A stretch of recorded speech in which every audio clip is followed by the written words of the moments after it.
thought Raul I don't have my glasses on, so I can't see as well. It's okay. I really am a bowel. And we're recording. Oh, great. Okay, here we go. The Boys is back for another season. Michael Keaton's Batman returns. And does James Kirk swing both ways? All this and more tonight on The Real Super Geeks. Yeah. We almost didn't do the internet opener. All right, and welcome to our show. We've got a lot of news at the top of our topic list for tonight, and we're going to do something a little different today. There's about four news items for us, five news items for us to talk about, and I'm going to ask our co-hosts to pick one of the five. I'm going to go through the five right now. Pick one of the five that you want to comment on, and that's how we'll get through those items expeditiously. So at the top of the news is news that The Boys on Amazon Prime came out with a release date for their second season, which will be September 4th on Amazon Prime. They made that announcement today in a live stream with, I think, the entire cast, or most of the cast, hosted by Patton Oswalt, and in which they showed, it's about almost an hour long live stream, and it takes a while to get into it. There's some kind of drinking game they engage in, and at last you get to see the first 3 minutes of the season premiere episode. There's a link in the Trello if you want to give that a watch. It's kind of funny. They're funny folk. Item 2 is news that Disney has decided to delay its July 17th opening of its California theme parks, which is kind of a big deal. They had been holding firm to that date, but apparently because the state of California is taking a while to come up with the guidelines necessary for Disney to ensure the safety of its employees and its guests, they are postponing it until they get a chance to, get those guidelines and then figure out what they need to do differently in order to implement them before opening the park. So stay tuned on that. Also news this week, item 3, is that director Joel Schumacher, who started out as a costumer, actually, and became one of the leading directors in Hollywood, perhaps best known for directing 2 of the Batman series, the ones with the nipples, as they're often known. He passed away at age 80 this week. And speaking of Batman also, the original, he's not really the original movie Batman, but the original modern movie Batman, Michael Keaton, is in talks to reprise his role in the DC Universe Flash film, assuming that's still on with Ezra Miller, who's had his own challenges in the real world as of late. And finally, item 5 is news from actor J.K. Simmons, who portrayed J. Jonah Jameson in the Andrew Garfield Spider-Man movies, and also appeared as J. Jonah Jameson in Spider-Man Far From Home. He apparently is slated to return to the next Spider-Man movie, but also to some other Marvel Universe movies that are in production. At least one he's already made an appearance in that they've filmed. So that is the top of the news. Pick your story, and we'll get going. How about if we start with Jason? Yes. So, the story I would pick with is Michael Keaton returning to potentially the Batman role. Michael Keaton is my Batman. As much as like the what's his name? Christian Bale was good. George Clooney. Like Batman was like the 1989 Batman was the first serious take of Batman in, up until that point we had the campy kind of, and not that 89 Batman is campy in its own right, but it was the character of Batman was serious. The character of Bruce Wayne was serious. It wasn't like the zing, pow, bam of the 60 series. Mhm. So, I mean, I think, I love how DC, if they're smart, they'll tie it in with Flashpoint. They will jumble up the universe again and bring in, and they can basically use it as an opportunity to reboot the DCEU in something that's usable, and bringing in that Batman, I think, would be really good. All right. Well, I do love Ezra Miller. I'm sad about his recent legal woes, but it sounds like the Flash film is still in the works. So we'll see what develops with Michael Keaton. Okay, let's jump over to the pantsless one, Sean O'Halloran. What would you like to comment on this week? The Batman thing, it's the only thing I care about. Everything else is self-explanatory. Okay. I mean, look, I don't get it. Actually, I guess I could say this. I don't care. I mean, Okay, wait. Who replaced you with Sun's Pod? I'm telling you, I know. Honestly, I mean, I'm so indifferent to this because I hadn't watched the original Batman, 1989 Batman, for 20 years, and I recall the last time I watched it, thinking to myself, God, this movie's fucking stupid. Why did I like it so much when I was 13 or 14, whenever it came out? And then I watched the other night with the kids, and Hayden's big question of the entire evening at the end was, is Joker just going to dance with this woman for the rest of the film?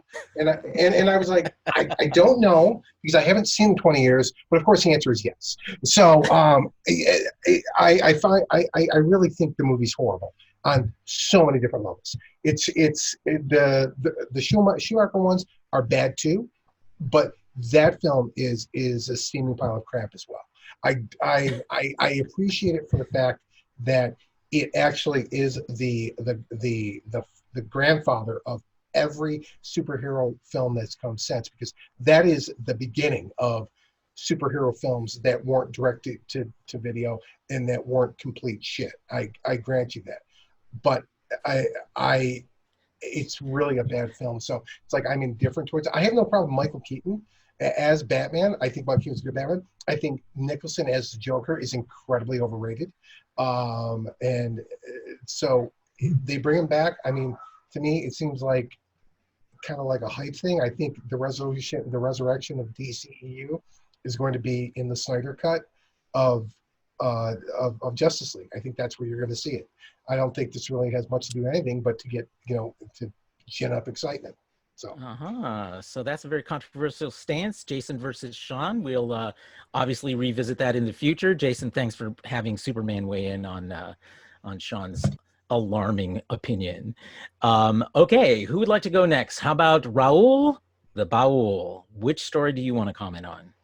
Same story as everybody else. Oh, wow, I'm okay. actually looking forward to it. I think it's a great return. Michael Keaton has never been a better actor than he has in his older age, and he's done some extraordinary movies, by the way. In the meantime, including Birdman, which basically, if he reprises his role as a slightly insane Bruce Wayne, older, mature, much more cunning instead of physical.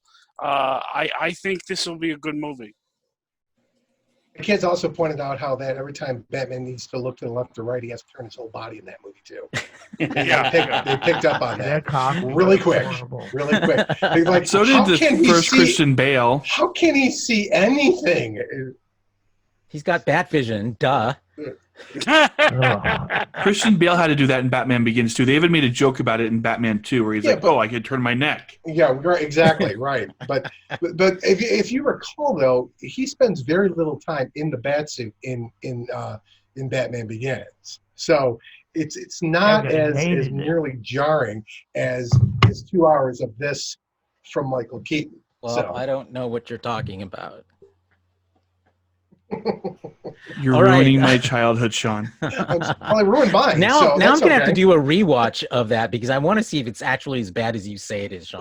My gut tells me you're wrong, but it's on HBO Max. Look, I went into it. Now, honest to God, I went into it and I was like, the first 30 minutes, I'm like, this is really good, and then it just falls off the rails. I'm like, what is happening? Well, I mean, I agree with you that when you get to the Joker dancing around part, that was kind of silly, but I think most of the rest It's of more it than is. that. It's like Tim Burton had no idea how. It's like he never saw or read a Batman comic before. This is the problem I have. Some say that might have been a good thing.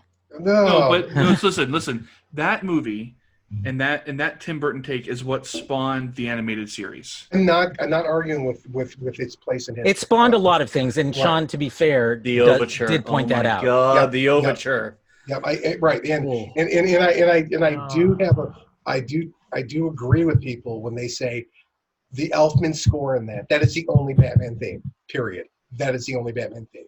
That's if I think of Batman, that is Not the first thing that comes. Batman. Yeah, I mean that God, doesn't no. even. If you say Batman theme, the first thing that comes to your mind is going to be the Elfman theme. Hey, copyright. That's right. That's right.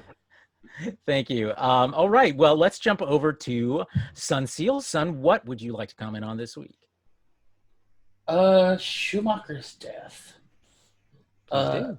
It's interesting that like some of my favorite movies are Schumacher movies. Like Jim Carrey's Number 23, Schumacher movie. The Lost Boys, Schumacher movie. A great film, correct? Falling down. Just like Falling reading, Down, yeah. like reading this article of his films and stuff. Just like, wow. Yeah, I know exactly. I totally agree, son. Absolutely. It's like almost overlooked at what a brilliant director and storyteller he was. And I saw something about Falling Down the other day. And it's like Falling Down is so prescient for what is going on today. Falling Down was way ahead of its time. Way ahead of its time. Yeah. Certainly in Even terms of direct- fashion, the short-sleeved business guy. Not when you Rage. live near Mormons, Carlos. Not Well, when you live near Good Mormons. point. Well, I always point this out that the character of Michael Douglas's character of Defense, because never really was given the name of the film of Defense, that is the precursor to Walter White. If you look at It is. the characters. Yeah, The- actually, I can see that. Yeah, the because like I got finished watching again for like the fifth time, breaking down all the way through, and I got 2 episodes into season 1 where I realized something, and that is Walter White was a bad guy from the beginning. He didn't just become bad. He was the bad guy.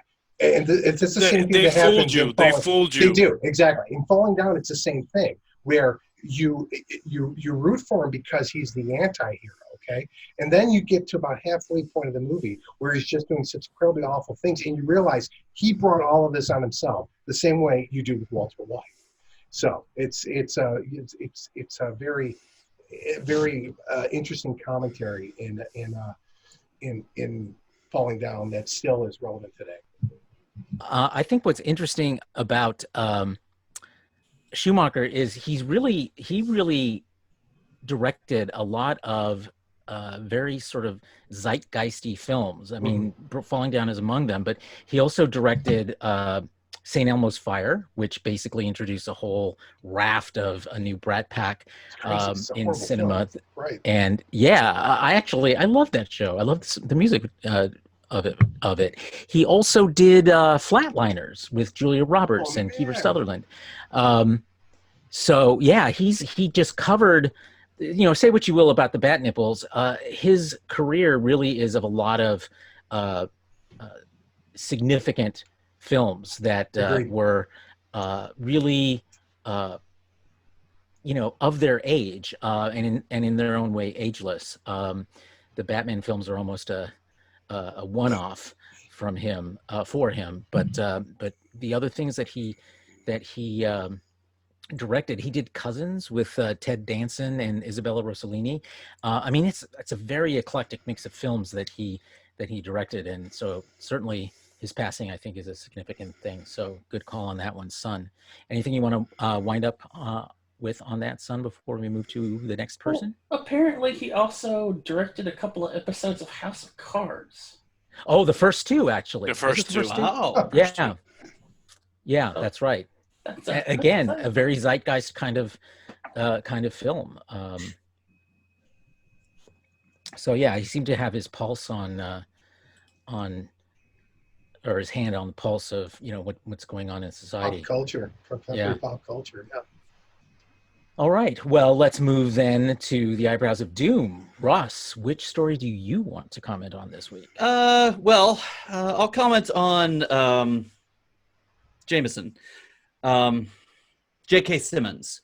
He's been in Spider-Man since the Tobey Maguire movies.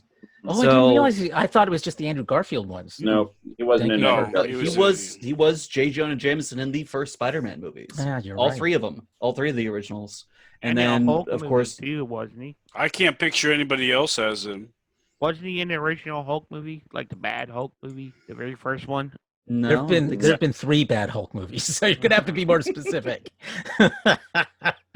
I was introduced to J.K. Simmons in the series Oz, and I've been horrified of him ever since. Unbelievable, He is scary so- fucker. He is such a good actor. He's so dynamic and all over the place.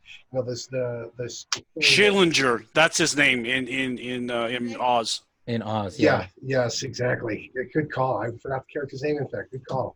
Yeah. I was actually a friend of his dad's. Oh, really? He was a music professor at the University of Montana when I was there, and yeah. And once I didn't realize that until much later, and then I realized, oh yeah, he's his spitting image. But I never met him, although he went to college around the same time that I was there. But anyway, so how was that? Has spoken.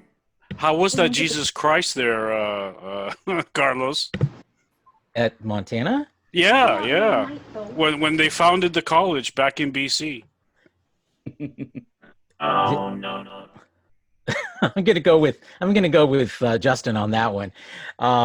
Okay, So I'd be more than happy to see him reprise his role as Jameson in other Marvel movies, having a character that's kind of this in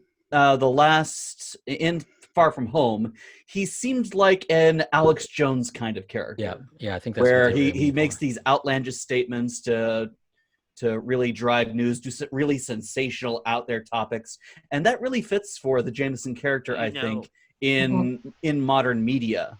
Where before he was, as we saw in the Sam Raimi movies, he was very much his comic book character, but the drive towards Spider-Man, against Spider-Man, really fits in the kind of internet's news-y personality. And to see him reprise that role again and comment on other heroes would be a lot of fun. And I got to say, my favorite role of his is as President Ackerman in Command and Conquer Red Alert 3. Oh yeah. Staunchly anti-communist, and built a bunch of death lasers and missiles into Mount Rushmore. Something I hope. Want to live? Vote for Something- me if you want to live. Something I hope to which we can all aspire. The He Dr. could be Evil of the, counterpart of not counterpart of Command and Conquer. Well, I he was thinking- definitely I was thinking counterpart was I was thinking he was Counterpart. perfect in counterpart. Perfect. He Perfect. could become the Playing both new roles. Stan Lee Yep. in the Marvel and all the cutscenes and whatnot. You just have him. What's that, Justin? You're a little You know quiet. how should be the new Stan Lee is what he said. Yeah, like always Oh. within every single Marvel movie. They can put him Just in. shows up. Yeah. I think that should be Well- Deadpool, though. You think so? Yeah. No. Oh, I'm He sorry. doesn't have to have a speaking Hater. line. He just has to kind of pop up every now and again, just like No. Stan Lee. No, we have to have Kevin Smith in every Marvel movie, just somewhere really quick crime. That's what we need. I'm gonna go with J.K. Simmons. Yeah. I think Well, that's the J.K. best Simmons choice. is great. I think he's great. Absolutely. Yep. Yeah, he's definitely one of the best actors on Yep. screen right now. Okay, Travis, since you're just about to beat up your toy there, why don't you tell us which story you would like to comment on this week? I honestly do not have much feelings towards any of them, so I'll just go with number 5 since it's the one I'm probably most familiar with. First of all, I guess I should say I didn't know that he was in Far From Home. I should probably sit myself down and watch that movie. So. I think it's post credits, isn't it, guys? Yeah. Post-credits. It Yeah, is. it's it is. post credits, so It's you have to it's watch past the mid-credits, credits. actually, yeah. Yeah, I mid mean, credits. watch the movie still. I mean, Spider-Man's fun, so. But I mean, the guy was great in the original trilogy. if they can make him work in the MCU, I'm all for it. Really, not much else to say. I didn't really grow up with Michael Keaton Batman, so you guys Okay, can have. Justin, I think you are the last one. Ooh, well, I am going to step aside on that one and go with The Boys because we have been waiting for this for how long now? And they have been teasing us, and we're finally getting a release date. Yeah, I think The a lot of people. foreplay's over. Yay! Yeah, it's a deeply disturbing look at superheroes, and therefore awesome. It's Deadpool, but for superheroes. Sorry, Travis. Fuck Deadpool. Let's get on with it. Deadpool. Now I'm gonna All find right. Deadpool. All right, well, let's move to our next topic, which is a full-on discussion topic. And that was the rumor that began circulating about the powers that be who are developing Strange New Worlds, the new Star Trek series that will star Anson Mount as Captain Pike and tell the story of the Enterprise under his command. That eventually James Kirk, a young James Kirk, will end up in the series, and that they're considering making him bisexual. And it turns out to be the kind of rumor that has a lot of traction and people have a lot of opinions about. I put it in the queue for our discussion today, less on the substance of the rumor than on how rumors like this are created and then propagated. And the source for this rumor was a well-known leaker, Daniel. Lost his last name. Daniel Rickman. Rickman, thank you. Who he runs his own Patreon, and so he gets money to come up with rumors. And so I did some research on him, and his predictions are hit and miss, but generally more hit than miss, to be fair. But the substance of what he said, which raised a red flag for me, was just that it was something he heard, and that it was unnamed people who were developing the series who brought it up, which all three of those things put together to me say idle speculation. But nonetheless, it got a lot of attention, and I know some of you have some strong feelings about rumors like this, but how would you like to comment on just the way these things tend to spread and the sometimes dubious origins of them? Do you think it's going to happen? I don't think it's going to happen, and the reason very simply is that these showrunners are smart enough to not take the focus off a Captain Pike series and put it onto Kirk. It doesn't matter. I don't care. Basically, what it comes down to, if the rumor, it doesn't matter what happens after the words Kirk will be on the show and XXX. It doesn't matter at that point for me, because I think it's absurd to suggest that Kirk will have anything to do with this show whatsoever, outside of perhaps maybe at the end of the series a small cameo. I don't expect there to be any focus on Kirk whatsoever. It doesn't make any sense to me. As to how these rumors get started and get going, I'm of the complete belief that this is equivalent to when Trump said that the old guy that got pushed down was in Antifa. That's where I'm at with this, because it's just a bullshit thing to say that plays to your base, and that's what these rumor mongers do. They play to their base with everything. Think about this. When we have seen with the likes of Doomcock, with the likes of Midnight's Edge, that they tend to target their main audience is an older and conservative and borderline alt-right crowd. And this is exactly the type of thing that will get their attention and get them riled up. So that's what all they have now is to just create these rumors, create these stories to rile up their base. They're following the Trump strategy perfectly, is what it comes down to. As we've seen with who's latest video talking about the sequel series being erased. Yeah, for Star Wars, yeah. We all know. Like, Well, so I mean, the first time I saw this story was We Got This Covered, right? That is the source of it. Yeah. So when that's your first, that's the first place it was reported. The source was Daniel Richtman. Right, and then so it got legs after that. So my point is We Got This Covered isn't necessarily the most reliable. And yes, there is the Daniel Richtman tweet. I don't know who Daniel Richtman is. I would say that We Got This Covered is always pushing the bullshit. the most extreme rumors and the clickbaitiest rumors. Right. Like the thing is like at this point, like this is clickbait, and so when we it's I wish like Pride and some of the more legitimate sources that started carrying the story would have just like not gone towards the obvious clickbait. Right.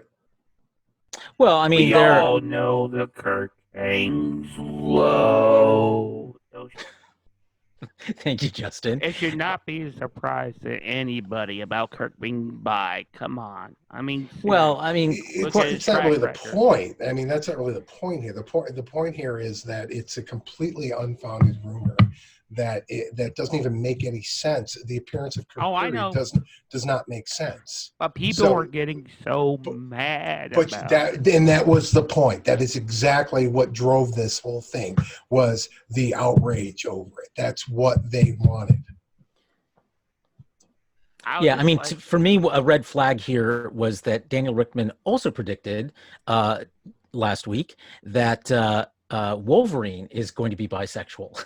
So it's like it feels like there's this like tunnel vision kind of thing going on with Daniel Richtman. Maybe I wonder if Daniel Richtman is Doomcock.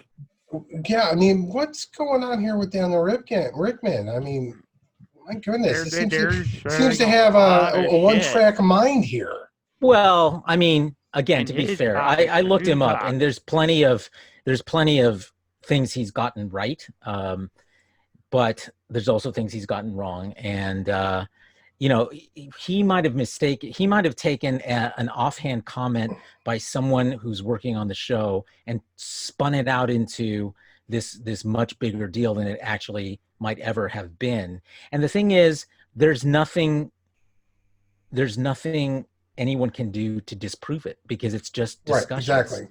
And the show certainly isn't going to acknowledge it publicly in any way, one way or the other. So, he's got a Patreon to get funded, and people he's supposed to be giving rumors to. And so this is one he can get away with. He's got tons of plausible deniability around it. And, everybody wins except the truth. I've got to get on that Patreon rumor money. Stupidest. The stupidest bulletproof vest a person. I think we need to start plausible deniability.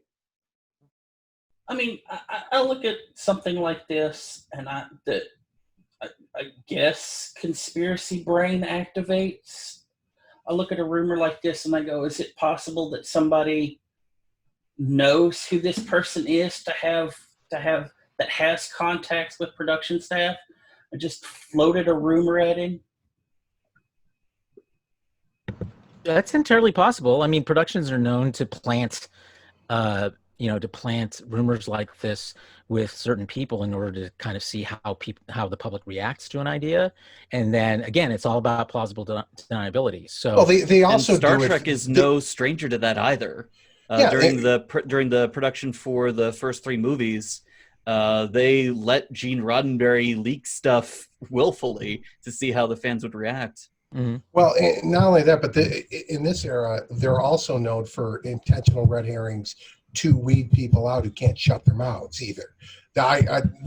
they did this. I told the story before about the first season of Discovery, where somebody I know was interviewed to go work on the show. They showed him a bunch of things, told him a bunch of things about the show, and he came back. He did not announce it publicly. He told me about it. It turned out to be 180 degrees the opposite of what actually wound up happening. So it's like, there's this, sometimes it's a strategy just to find out, who they can trust and who they can't trust. Yeah. All right. Anyone else on this topic? Well, Go ahead, something about this, I don't know. I think there's a little bit of truth to it. Yeah, sure. I think this is one of those weird floaty rumors. I think this might be more for something to do with the JJ films, the JJ Trek. That's still a lot of Captain Kirk. I don't know. That's the fourth movie in that trilogy is not guaranteed at all at this point in time. Yeah, no, this one is really specifically don't around know what form it'll take, or even if Chris Pine will come back. Yeah, and the negotiations in the last one really soured for him. I really hope I don't want there to be any truth in this, because, like as Sean said, I don't want Kirk in the Pike series. Like, I just don't. He had his time in the limelight. He has 80 episodes and 6 movies. No, 10 movies. No, 9 movies. No, 10 movies. A lot of movies. Move along, Kirk. Like, I don't need him. I don't need him. Yeah, I totally agree with you on that one. I just but did don't people say the same thing about see, Spock? I want to No, see they Anson didn't, Mount. actually. Yeah, Spock is the eternal quiz creator in Star Trek. He's the ultimate question. So people want to know more about him all the time. Yeah, I mean, once they made a decision that they were going to have his sister, headline a show, and it's set in a time period where he also is, he's got to appear at some point. Right. Exactly. They made a point from the very beginning of having, the family dynamics around Sarek and, and Amanda front and center. So I think that was pointed to right from the very beginning. Kirk appearing in Discovery, of course, now that's, water under the bridge, and Kirk appearing in Strange New Worlds is just, it doesn't make sense. That's exactly what it comes down to. Very final episode. I mean, yeah, it could. That's exactly what I said. Is that if it's going to happen, the only time that's going to happen is when he hands over the keys to the Enterprise to Kirk. That's really it. And that's it. If this rumor is in fact any true, just to bring Kirk in to Pike, just to make him bisexual, I've just got to say that might be a really shitty premise for an episode. That's all I got. Well, yeah, I mean, it's rather forced, I would say. Yeah. Unless they address it like they did Sulu's sexuality and beyond. Yeah. Which was so subtle. There was no statement. It was just him, his husband, and his daughter. Yeah, exactly. And I think it was never a picture on his console. That was it, if I recall correctly. Pity that they removed the kiss in that movie.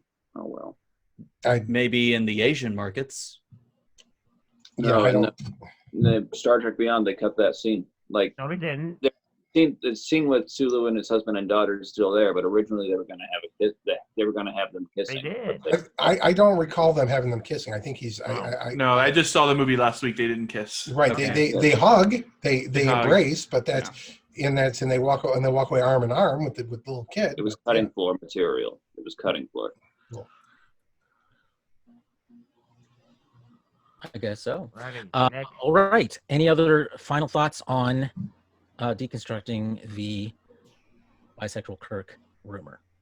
Just that, if anyone wants to post anything like that, just seriously check your sources, because we got this covered. It's always full of shit. Well, again, we got this covered is not the source of this rumor.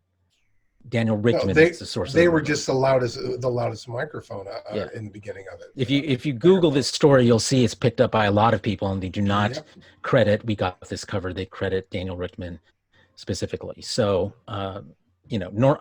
while I normally agree with you about that website, I don't think you can cast stones on them singularly on this particular rumor because it did not originate with them. I have a question though. Who would be fascinated to actually watch the dissection of a bisexual Kirk? What? Literally dissecting him? Yes. He's a human being. Next. Well, in Star Trek, sure, but my best example of that would be Captain Jack from Doctor Who. I mean, moving on. I did love Captain Jack. Everybody loved Harkness. Yes. I met him at a con. John Barrowman by the way, is amazing. Also on HBO Max, Torchwood. Oh, it is. I didn't realize that. That's awesome. Oh yeah, all of the Even though Doctor Who reboot things are on. Even though I own the Blu-rays, but that's right, and Canon as well. Oh no, I'm sorry, Canon is on Shout, but I have subscription to Shout too. So. Okay, so let's go to our next Star Trek topic of the week, and that is an opinion piece that was published on Screen Rant that claimed that new Star Trek has lost what made the show so great, specifically that Picard and Picard and Discovery have remade the Star Trek universe into this very bleak place that seems to have forgotten the optimistic philosophy under which Gene Roddenberry established the show, the franchise. Have they not watched the series? I think that's a load of crap. This is an argument that is not entirely without merit.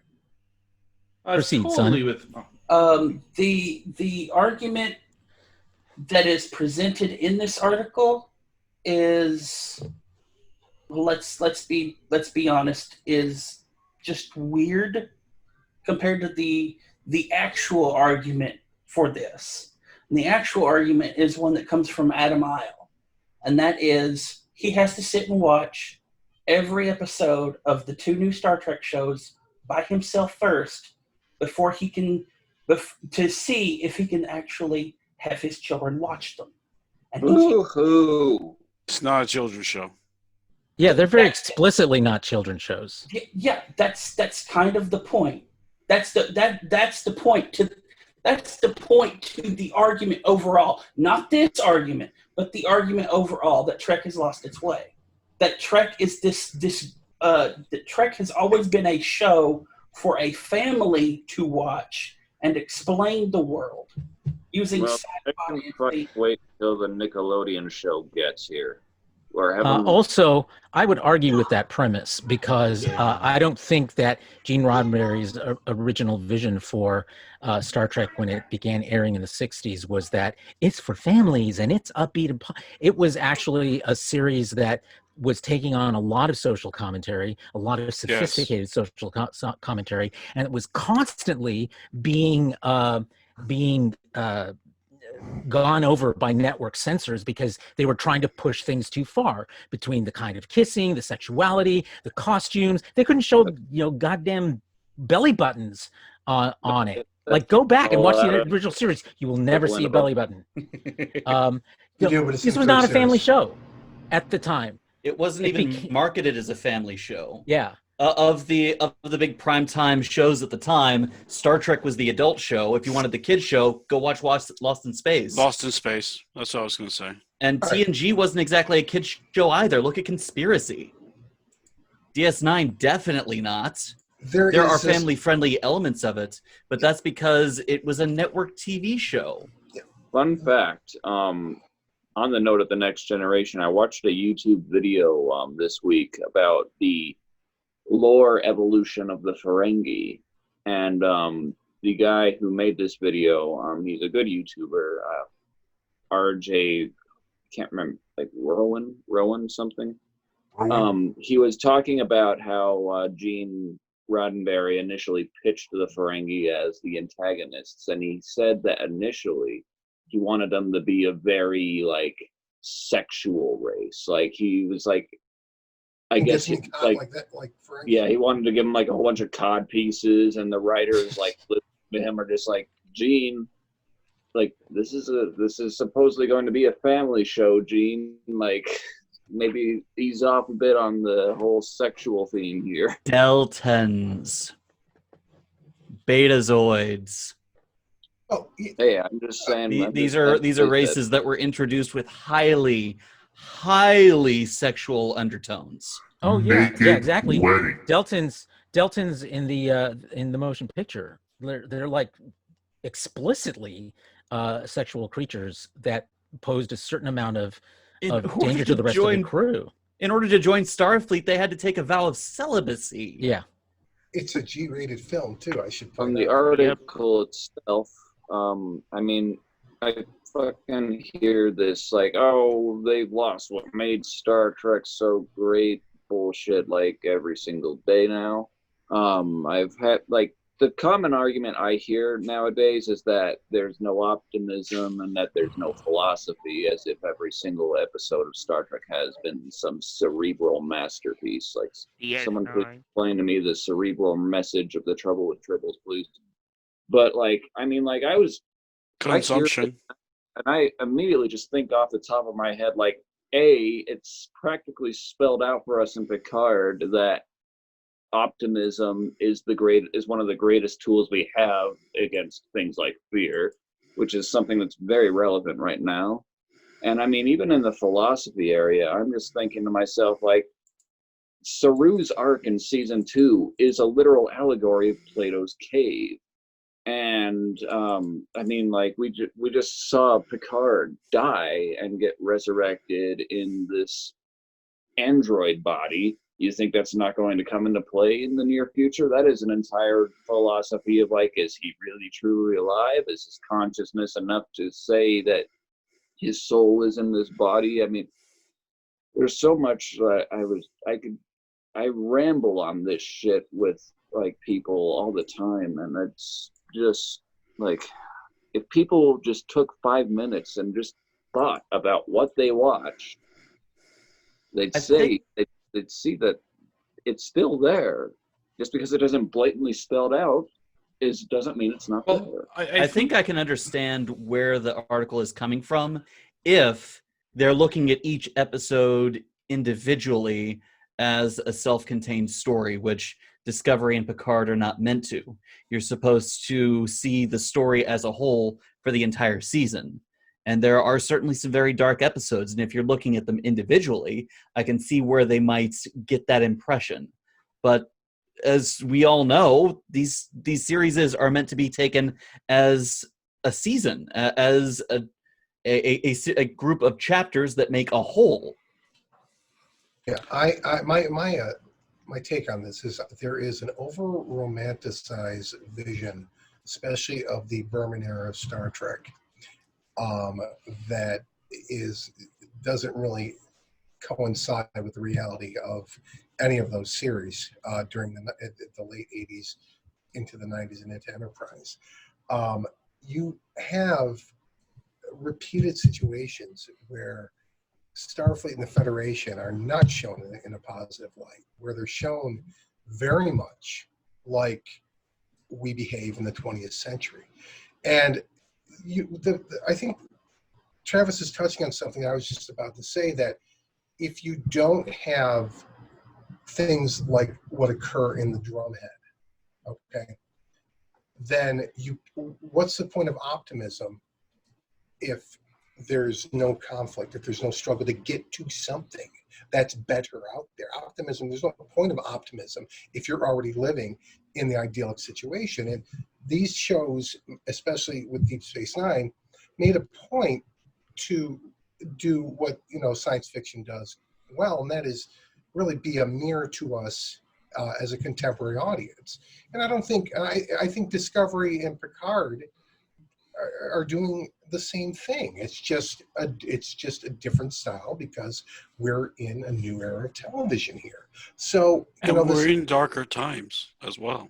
I mean, but here's the thing: we can say we're in darker times, but then when we're looking back when we were there, 1968 was pretty dark, folks. That's exactly it. We look at it from whatever everybody thinks that we have it the worst when our our ancestors, the people who came before us, think they had it the worst. So it's all about perspective, really. And there's this notion that Star Trek has always been about utopia is simply not the case. So it's just, I think people are bothered again still that it's not the Star Trek that they remember, and to expect that it will be, I think, is kind of foolish to think that we're going to get ourselves sucked back into the same type of storytelling from the 90s. It's just not going to happen. That's what killed Star Trek to begin with, was keeping that same format. People got bored with it. People moved on. Yeah, I feel like they've lost sight of.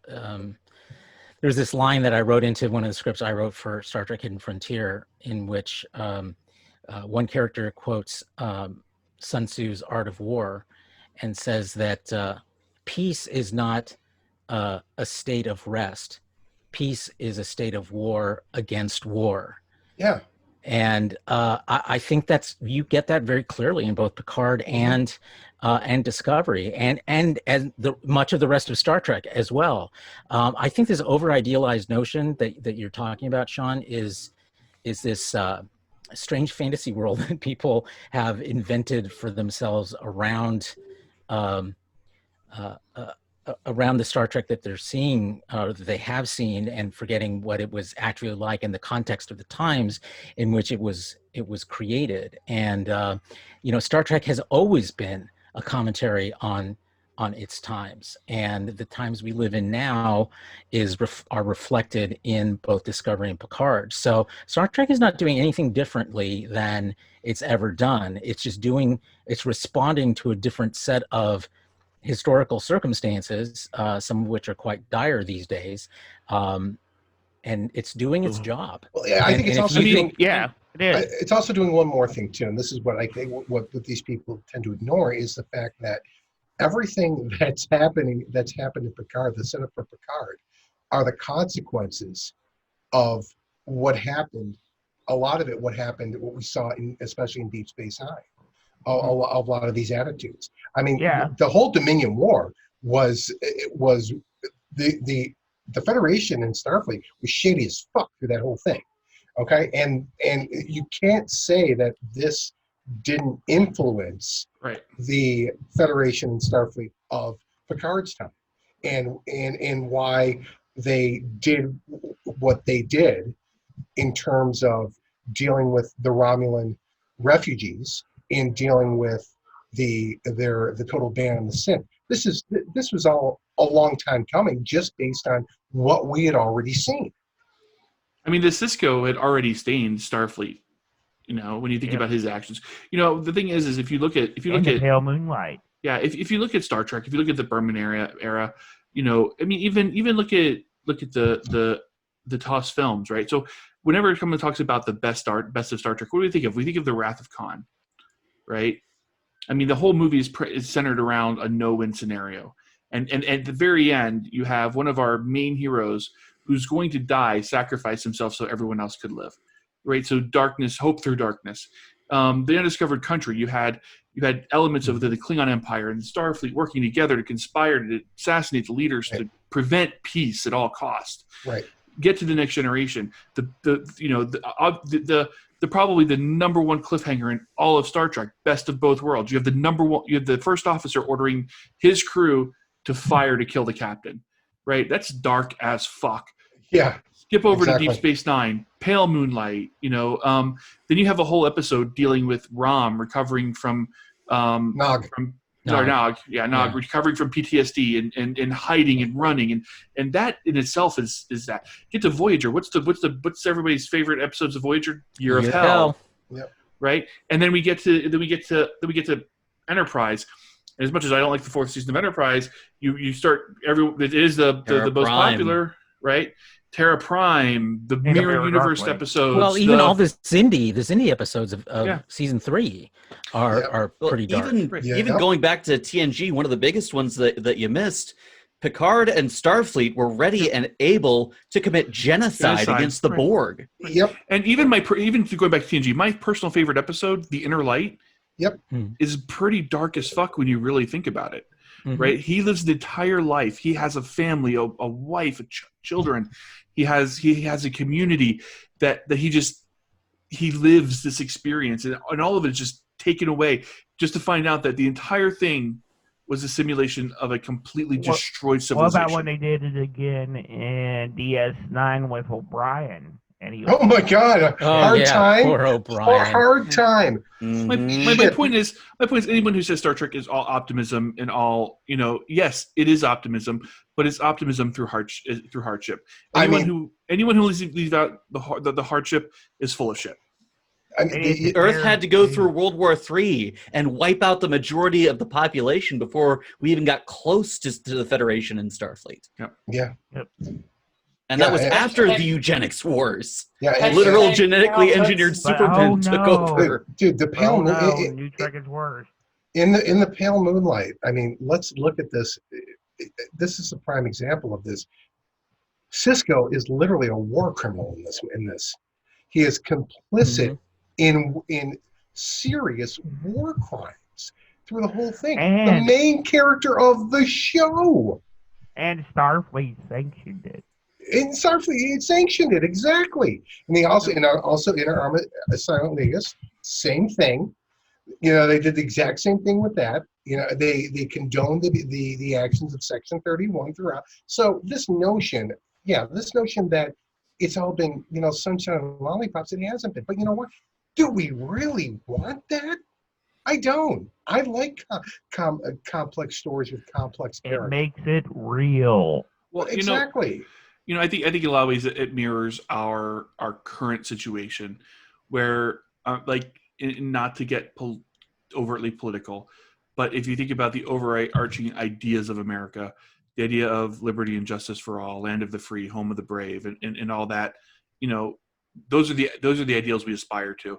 Those are the ideas that Star Trek aspires to. Those are the ideas that the Federation aspires to. The question is how do we grow through our humanity to reach those ideals? Right. I mean, I was talking to Raul before we started about the Cuba Libre documentary I watched, and and it wasn't just Cuba, because the United States did this through all of Latin America. In South America during the 1980s and 70s. But they also thought they had the right, because it was the Monroe Doctrine, that we had the right of control over Western Hemisphere issues. Yeah, and it was also but at the end of the day, with the Cold War, with how they dealt with Cuba for 100 years, for God's sake, since 1901. How they dealt with Cuba. And keeping it under America's thumb until Castro and the Revolution of '59. But you look at just our history for all of our values, everything we strive for, everything that is so great about this country, but the things that we have done in just the last 100 years alone, and that are in complete contradiction. And I look at Starfleet and the Federation as no different in that regard. Again, Star Trek is always best when it's a reflection of ourselves. And look, Star Trek's an American show, period. Okay, it's written by Americans. Okay, it's always been geared toward an American audience first, so it has to be a reflection of us, and it succeeds best when it does that, which means it's gonna be pretty fucking dark, is what it comes down to. One thing I keep saying, and I'm going to keep saying it, is that Starfleet and the Federation are made predominantly by humans, and humans are fallible. We make mistakes, we fall, we falter, we get back up again. And that is what the core of Star Trek is, that we constantly reach towards the ideal. We may never reach it, but we'll always try and get there. Yeah, until recently, that was the American ideal too, which fits in perfectly with the narrative. It still is, and we've kind of fallen off the path significantly. And we have before. Yeah. as well. And that's why I continue to have faith in this country, because for some reason we do continue, even after we fall, we come back. So, and this, the ideas of the United States Constitution are still noble, and we as a people, even through our darkest times, have persevered, and I do believe we will again. The execution is horrifically flawed, but we're Right. getting. But as long as we get back up. Yeah, That's we're human trying- nature. The founding fathers said to strive to a more perfect union, and I think that's the key in Star Trek is that it's not presenting. It's not supposed to be an idyllic situation for everyone. When someone is happy, someone must suffer. That's always the economic rule. Right. And unfortunately, in a situation like the Federation, some dirty shit had to happen in order to present everybody with an idyllic rule. Section 31. Bingo. Look at what they did. The Maquis. The Maquis, a prime example. I was just about to bring that up. Look what they did in the second or third to last episode of The Next Generation, I think it was, where they're removing those indigenous people from the Native Americans from that planet because of their deal with the Cardassians. I believe that was season 5. I'm pretty sure that's season 7, bro. That was season 7. Season That was 7, the one that you're thinking of, as far as like the third to last episode or whatnot. That was Preemptive Strike. That was Raul Aaron's last episode. No, that's not the one I'm talking about. But that's is another Price's great last episode episode. too. he's thinking But of Wesley's last episode. I'm thinking of Wesley's last episode of the series, and It's Journey's End. Journey's End. That's the one, right? Where the traveler comes and picks him up and takes him. Or interesting. I mean, Right, and there is nothing at all in that Starfleet and the Federation do in that episode that is noble at all about that. They forcibly removed indigenous people once again from their home in the name of a treaty with the Cardassians, and this again it's reflective of us. Insurrection. Yep. Indeed. Exactly. Well, I mean, look back at, the repudiation of the Pollyannish version of Star Trek happened as recent as, was season 3 the first Borg episode? Season 2 was Q. Season 2. Yeah. Season 2. What Q is reacting to is this sense of hubris and arrogance embodied by Picard about how far humanity has developed, and that they're so great that they've gotten through all of their, worked through all of their faults to become a much better race. And he's like, oh yeah, and sends them off to, yeah, and that goes back to Farpoint, because that's literally the first encounter that he has with Q, where when he dresses up in the Ollie North uniform, which, by the way, was literally Oliver North's uniform. For the record, they made the ribbons exactly like Oliver North's, but he basically, Picard's flippant comment is that he literally goes, what? Like that, like incredulous, like, even when we stopped wearing costumes like these, we make great advances. And he's like, oh yeah, so great that when you couldn't control your military, you started giving them drugs. I mean, Q was just one after the other, knocking him off his pedestal. And Picard doesn't learn a fucking thing by the end of Encounter at Farpoint of the point Q was trying to make. And his sheer fucking hubris. Exactly. You know what? His raging id. It would have been great if Q had said sheer fucking hubris. It would have been outstanding. Well, but here's the thing. He will in the TNG remake. I just want to call out that Carlos fondly recalled a Q episode. I have always liked that particular episode of Q, because it was not him being campy like he was in virtually every other. Oh, mon capitan. I just found out that one of my favorite guitarists was on the he was in the Insurrection, the movie. Tom Morello from Rage Against the Yes, he Machine. was. He was one of the not the people with the stretched out faces. Yeah. Sona. Sona. Thank you. Sona. He's also in That's- Voyager, The Good Shepherd. That's right. Yeah, Tom Morello is actually a really smart guy too. I mean, He has I a don't. doctorate in politics. Yeah, by the way, I don't from know. Harvard. I don't. He's the kind of guy that I don't agree with him on like probably about 50% or more. But he is such a smart guy, and he's so brilliant that you can't help to appreciate his perspective. I feel like that. I feel like that about what's his name? I'll get to it. Never mind. I forgot about it. Okay. Oh, I'm All right. Well, let's move on to our next topic, and it is about movies.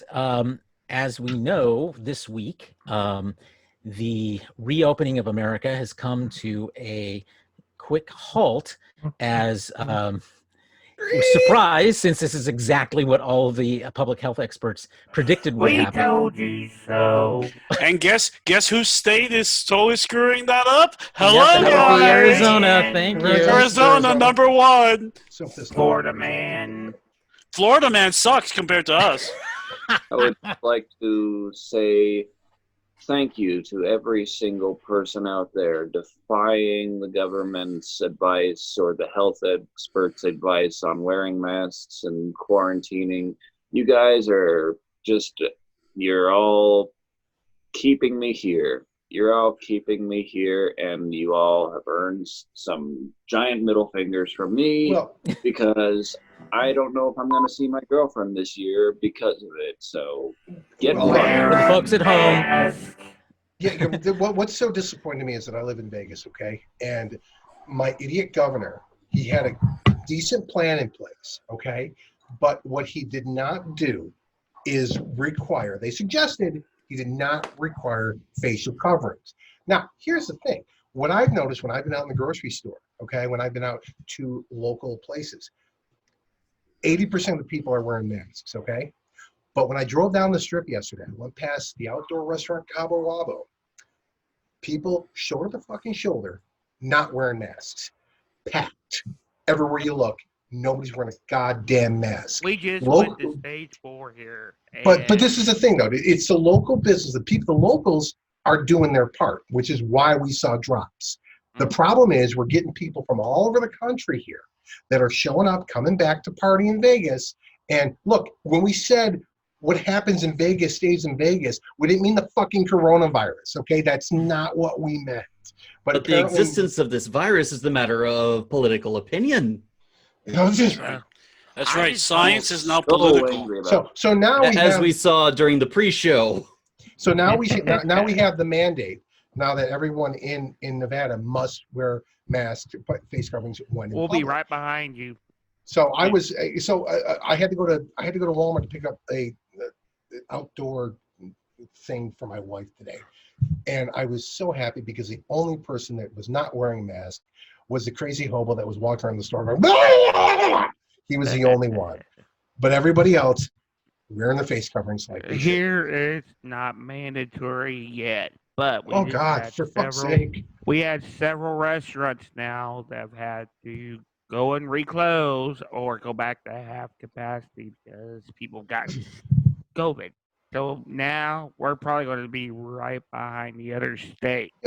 It's just so frustrating when you're trying to do the right thing and then nobody else is. Oh, by the way, the latest Mulan has now been pushed back to August 21st. If Okay, Mulan's you been just- pushed back, the you others just- are probably going to follow suit. Yep, they're fucked. well, they have. That's the whole point of this Okay. next The topic, only- which is that that with the never flattening curve, all of the very ambitious summer releases that had been planned for this year are being pushed back farther and farther into the late summer, fall, and even into next year. And Damn you, Kirk. and what makes me wonder when I saw this article from Entertainment Weekly, I'll just go through the list really quick of the major releases that have been affected. Mulan, of course, was supposed to be released in July. It's now moved to August 21st.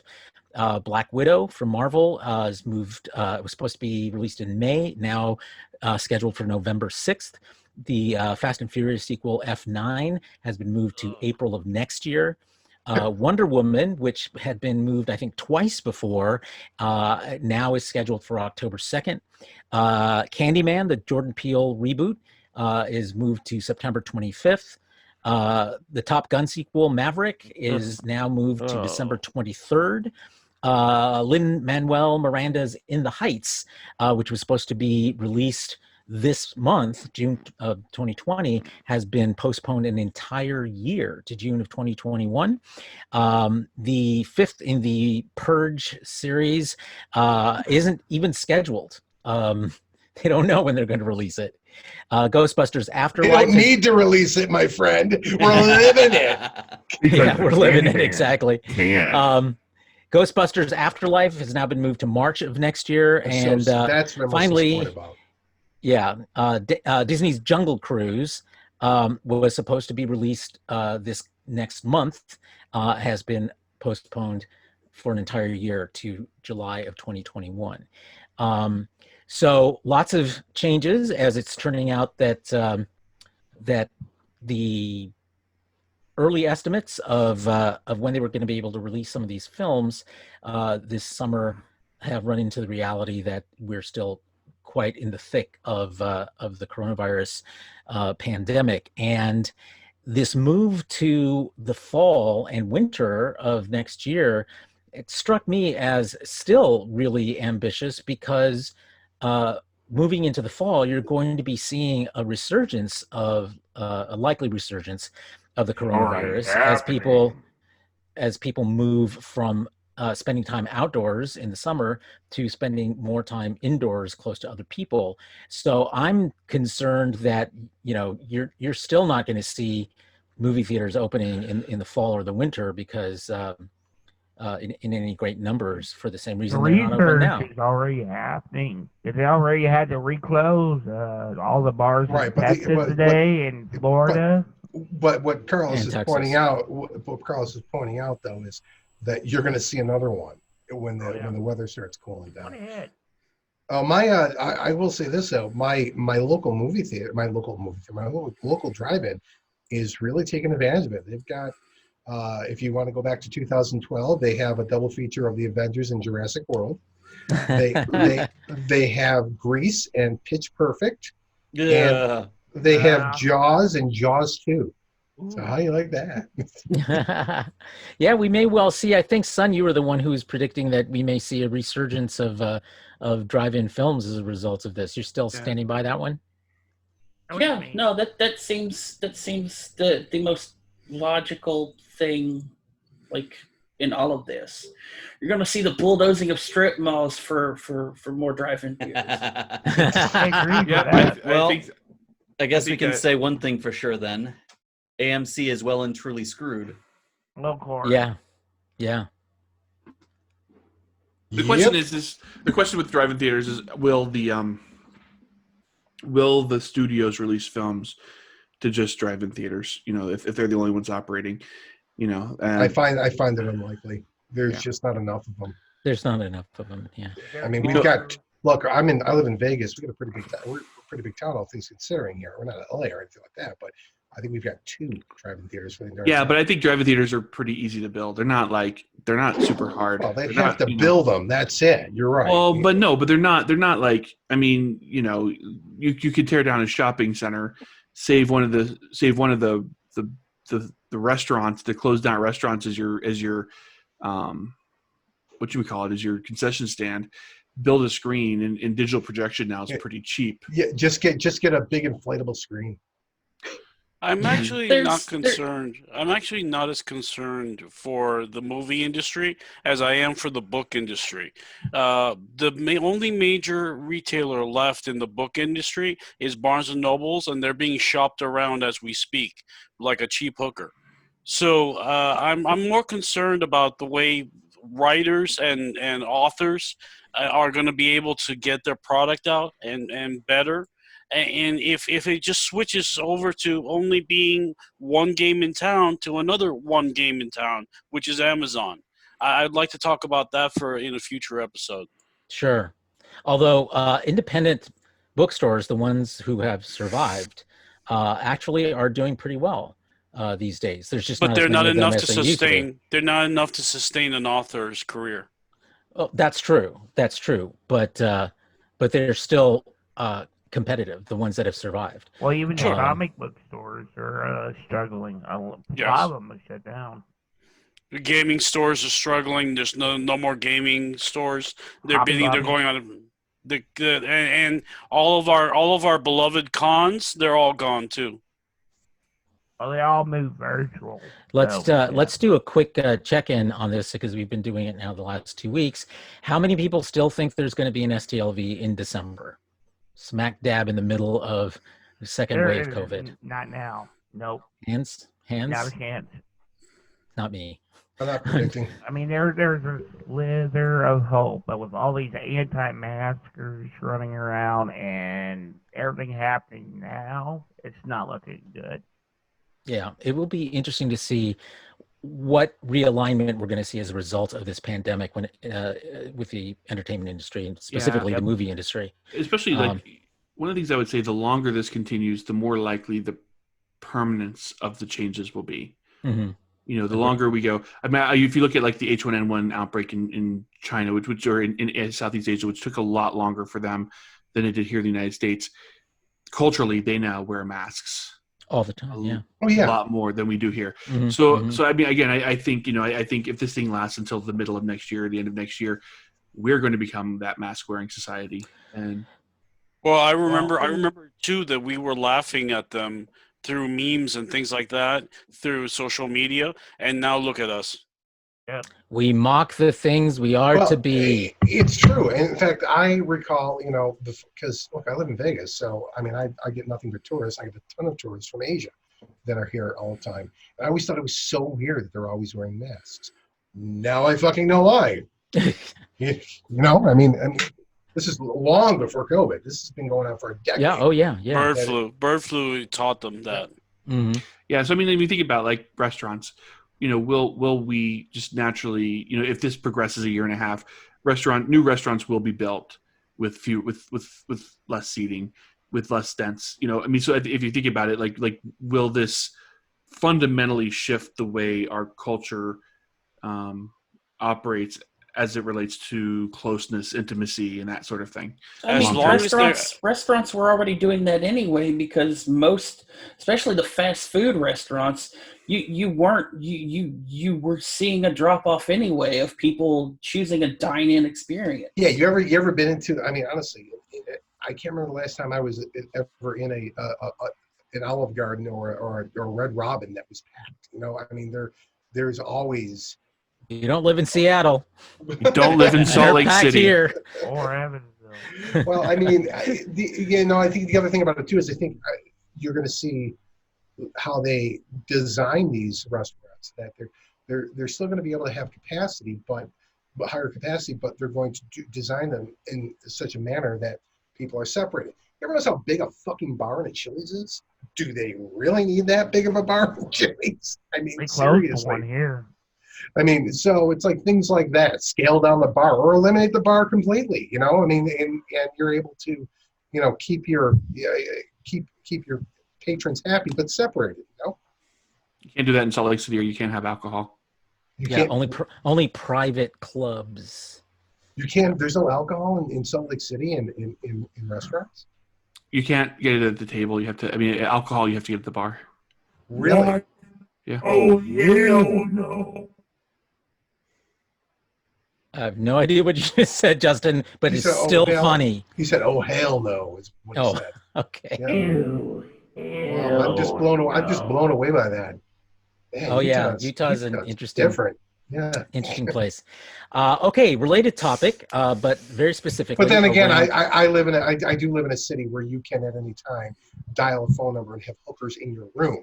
So Yay! Okay, and it's legal. Okay, moving on. Yay, hookers. So on a related topic, but specifically about one film or set of films, we learned this week from Wonder Woman 1984 director Patty Jenkins that the third Wonder Woman film, which will be after Wonder Woman 1984, which may or may not be released at some point this year, while it will still happen, there is no current date for when that might even start production. She says that the pandemic has prompted her to really reassess her plans for the DC's franchise for Wonder Woman, which included not just Wonder Woman 3, but also a planned spinoff focused on the Amazons. And she says that, she really needs to take the time to see what the implications of this pandemic are on society and on people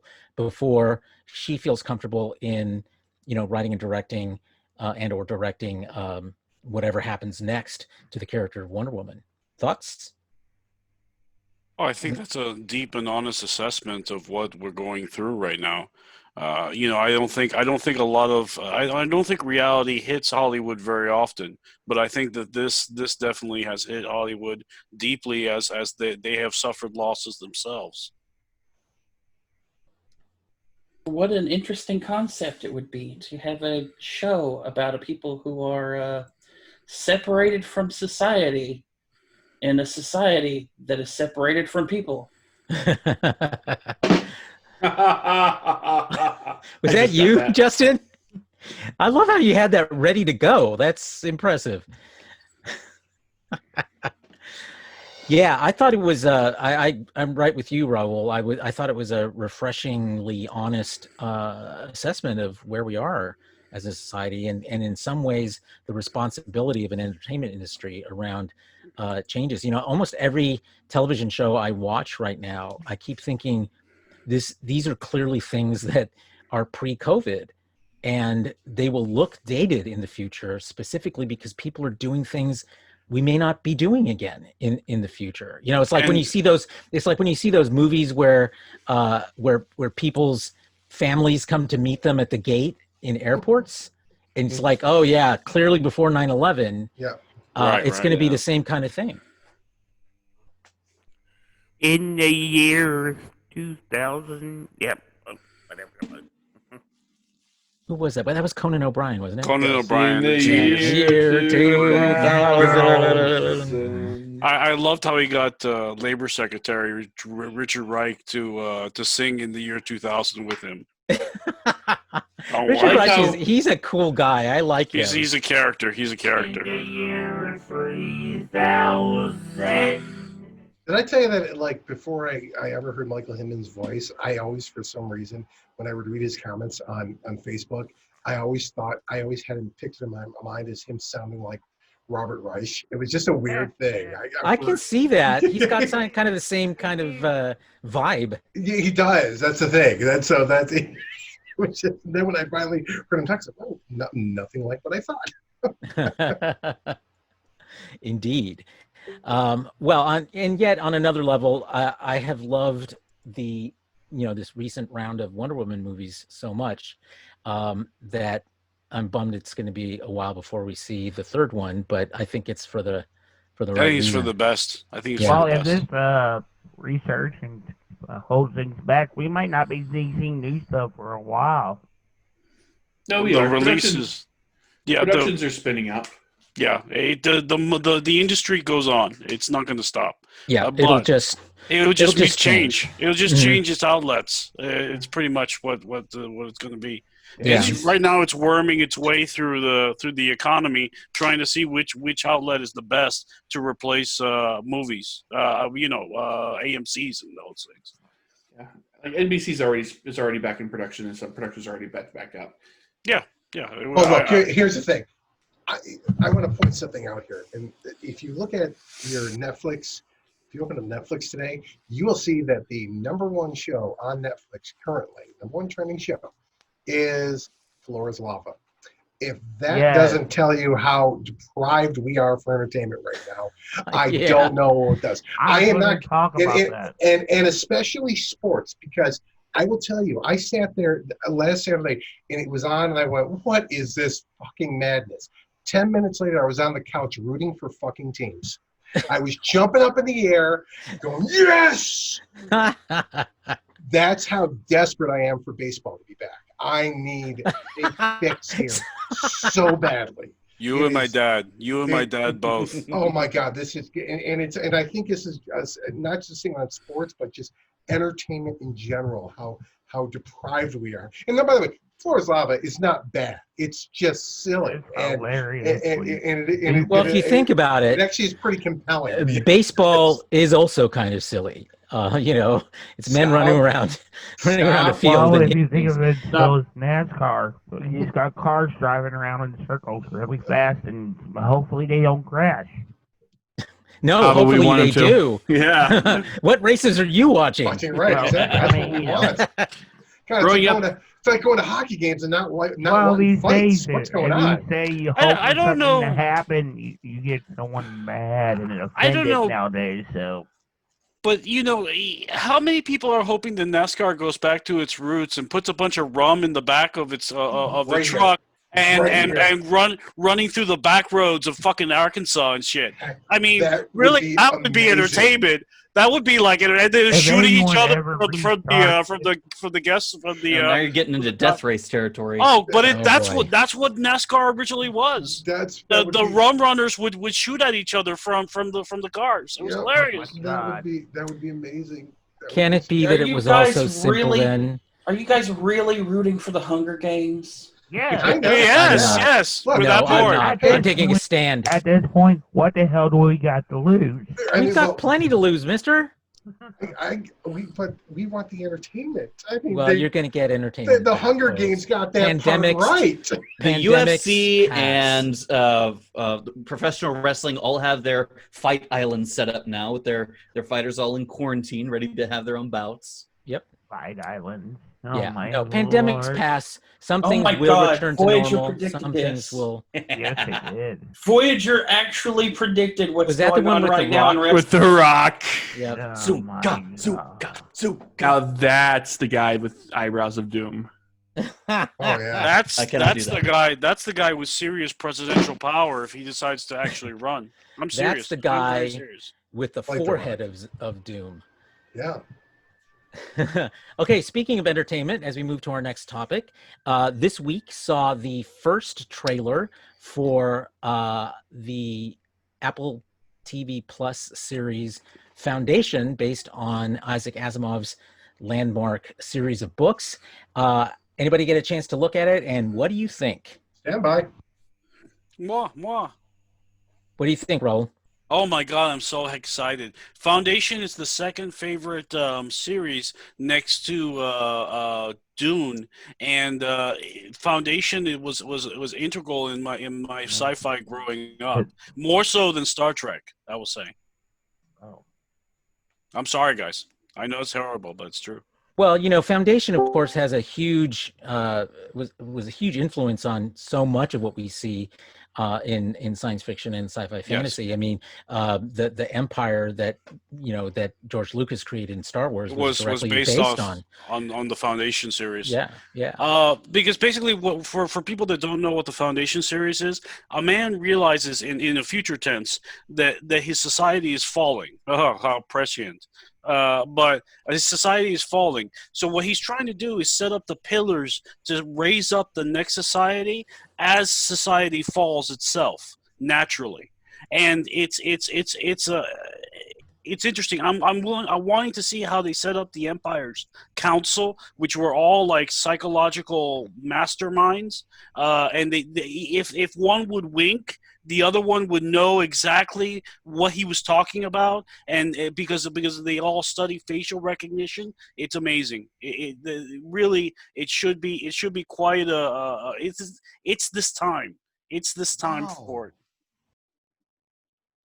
Yeah, it's really a masterwork, because it well, it's based on history. It's based on the fall of the Roman Empire. Yes.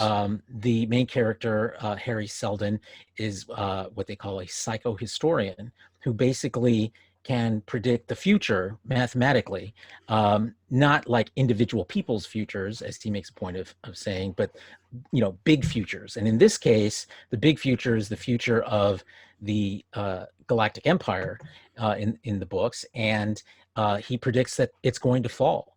Like, that's inevitable. Nobody can keep it from falling. And so he's trying to create a way to make the return of, or a new empire or a new civilization, as short as possible, as opposed to not having any intervention and it being a much, much longer period of time before the galaxy recovers from the fall of the empire. So it's a really interesting, and the way the story changes as it moves through the various books actually is super interesting, because it ends up actually calling into question what he was trying to do in the first place. So I'm really looking forward to it myself. And I'm blanking on when it is supposed to. I believe 2001. I believe it's scheduled for It says 2000. 2021. I'm watching the trailer as you guys. It's over 9,000! All it says is coming 2021. Okay, in the Justin, trailer. cut it out. All right. So obviously, Raul and I are looking forward to it. Rest of you? Exactly. Oh, I just watched the trailer and it looks kind of fucking crazy, and Lee Pace is in this, which is fucking great, and so is Jared Harris. Well, sign me the fuck up. Yeah, no, they have a great cast. They have a great cast. Foundation is one of those science fiction epics that a lot of people used to think could not be adapted. The fact they're doing it as a series, I think, is smart. Trying to do this as a film would have been, So this smart. is my biggest concern about the new Dune film. Okay, we've talked about this, right, and that is, I really wish they had gone series on this. I do too. It looks great, but I get the sneaking suspicion we're all going to be disappointed in saying, you know what, they should have just done this as a series. But the I'll fact tell that you they're what, splitting it up into 2 movies is good. So they are giving them at least some room. That's true. They're breathe giving some and for grow. breathe a little bit. Yeah, that is true. I will tell you that the second series from Sci-Fi, not the first series was garbage from Dune, but the second series really captured the Dune Messiah very well. I thought it was very prescient at the time, because it had to do a lot with colonization and assumption of other people's cultures and things like that, and religion and prophecy. It was just powerful. And I liked it was the amazingly first miniseries. The first miniseries is a little too show Vegas. No offense. Yeah, but it was better than the movie. Yes. Yeah. Well. Yeah. I have a rant. I got to be honest. As much as a monster Star Trek fan I am, as much as a monster Star Wars fan I am really excited about the new sci-fi universes. That's why I love The Expanse so much. That's why I love Killjoy so much. That's why I love Dark Matter so much. I kind of need these new universes right now. Speaking of The Expanse, have we got a release date for the next season yet? Not yet. I've been looking. I hope they've been filming. Oh no, it's actually done. It's done. It's in the can. Yeah, it's in post-production. So yeah, so it's just a question of when they're going to release it. Well, if The Boys just got announced, maybe that's not too far behind.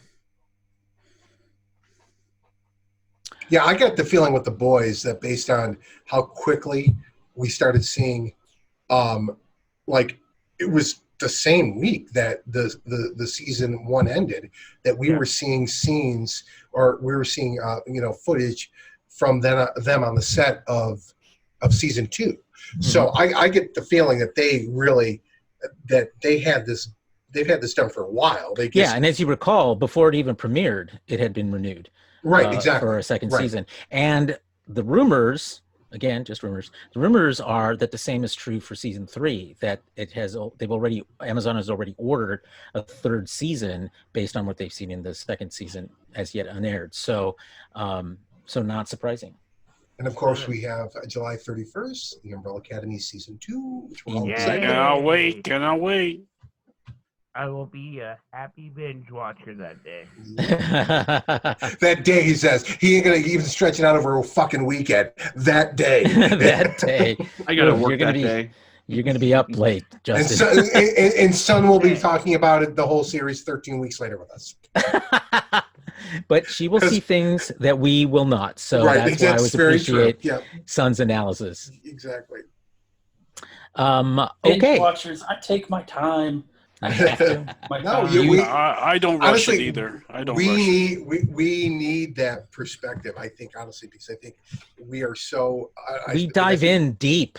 Yeah, and we short. don't let go, and we don't really take. I think a lot of times we Hard don't take and time to fast. digest. We don't. Yeah, we don't take time to really digest. Boys, it boys, the way we please, do. you're turning me on. Stop.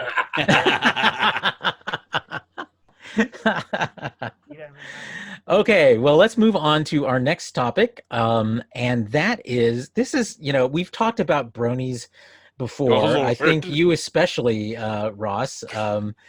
And there was news this week from the Atlantic, of all places, I love in the which Atlantic. it turns out that the My Little Ponies fandom has a subsection of it that's actually super Nazi, like super racist, and this, the irony, of course, being that this is a fandom built around a cartoon about magical horses who love everybody, and it's a serious thing. And apparently the rest of the My Little Pony fandom is up in arms about this and are saying, we're going to try to stamp this out. I had no idea because I hate My Little Pony, but this was a revelation to me, and apparently it grows out of an ironic, people, white supremacists who regard My Little Pony from an ironic standpoint and enjoy it that way. It's sort of like the what's his name, Pepe the Frog, that same kind of thing. I was doing the same thing. Except now with a rainbow colored horse.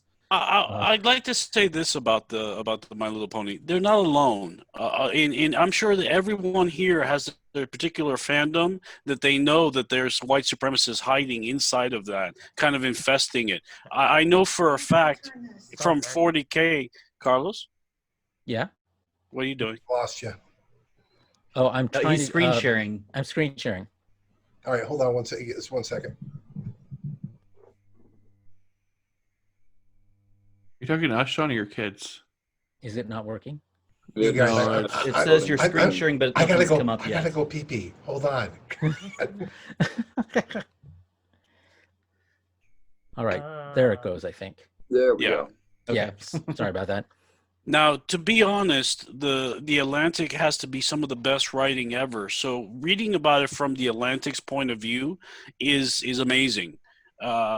Because My Little Pony fans are not alone in confronting their Nazi problem. D&D players, 40K players, furries, Star Trek. They hide in Star Trek of all places, place where the main saying is that you all belong here, and your variety is what makes everything spectacular. Oh my God! Speaking of that, me and Travis got dosed with that shit earlier today. Whenever Star Trek did a post on, this is going to be a peaceful community. They're not going to allow any racism or anything like that. Oh my God! Some of the hateful comments on there. Yeah. I mean, you would be surprised. The Trek United or whatever that was. That campaign's been, It's just So horrible. here's the core of it. It's a lot of the Atlantic's article focuses on the fan site Demiboro, which is an art sharing site that grew out of the community's original posting on 4chan, of all places. And it was originally just a place where fans would share their fan art of the characters, of their own creations, of situations, of poses, and what have you. Just people appreciating the fandom and expressing it in their own way. And like 4chan, Demiboro expanded on an idea of no censorship, that anything goes. So naturally, as that grew, people with different tastes and ideas found their way in and started making their own little cliques in many communities within the larger one. And of course, the white supremacists had their own little corner. They have a mascot, a pony who wears a Nazi uniform, and they even have their own pony-specific slur, which is based around the zebra characters, which are African analogs. And this was tolerated under the idea that, hey, this isn't a platform that censors. You can express yourself any way you want, so long as you don't actively harass other people. And in the wake of everything that's happened recently, as conversations about systemic racism and equality and the way we treat each other, people have begun to question whether or not this sort of thing is actually acceptable within a fandom, within a fan group, even if it is a fringe part of the fandom. So that is one thing that the My Little Pony community is addressing. Demi Boro is actually starting to crack down a bit on some of the most extreme aspects and some of the downright disgusting bits of art that you see. And it's not just there. There are white supremacists that are in the furry movement. As we said, it can be pretty bad. Again, 40K, which is a grimdark setting in the far future, which has a kind of a human supremacist central theme, but as a fantasy in a that is trying to exterminate humanity. But then you've got the people who take that too seriously. You've got that in the fringe elements of Star Trek, of Star Wars, of even in porn, of all things. There are racist. Everybody loves. There are racist tabs in original art in porn. It's everywhere. And people, as these questions and these conversations are being had, people are asking themselves and people around them whether or not this should be tolerated. And that is where the paradox of tolerance starts coming into place. You can tolerate different ideas, but then do you tolerate the idea of intolerance? And it's one of the big questions of our time that has risen up out of these conversations, out of these situations. And what do you guys think about the My Little Pony thing? It's interesting that we see that the irony of that situation where you have a series that is based on friendship, compassion, harboring some very vile and abhorrent ideas. So I brought this story up with I would suggest that we take all these hateful, vile, racist people, round them all up, and put them in the Arctic, and let them be. Travis, what do you got to say? There's plenty of white up there. Not anymore. All melting. Yeah, it's true. Yeah, it was 100 degrees. Maybe they'll be environmental Nazis. Will you guys let Travis speak, for fuck's sake? Thank you, son. I brought the story up with a friend who is a brony, and he was about as shocked as some of you were. I guess it comes to no surprise, as we've all mentioned, each fandom has their dark corner that we don't like to acknowledge, we don't like to talk about. I decided to do a little digging myself. I went to the Derpy Burrow website and removed the filters and straight up searched just racist in the search tab, and some of the pieces that I came across were just I was just oh my god, why is this here? And I'm not sure if I'm just misunderstanding the article, but I'm not sure I agree with the creators on this site, because while they're taking a stand, they're starting to crack down upon it. From what I can understand, it's only a temporary crackdown on it. A lot of the things that they're cracking down on right now are pieces that are very much influenced by current events like the George Floyd protests and Black Lives Matter. And I guess there's a lot of pieces right now that are very much just mocking these movements or being very hateful towards them. And the article said that the creators will remove them temporarily, but once the heat blows over, they will likely reinstate them as an quote-unquote artifact of the time. If that's what I remember reading. It's also part of the sites. They can't permanently delete anything, I think. No, the user can delete it, but the mods cannot, I think. I think that I think that's Why have mods at all then? Yeah, exactly. Well, I don't see that. I see. First, My Little Pony: Friendship is Magic is an amazing cartoon series. If you've never watched it before, it's wonderful on so many levels.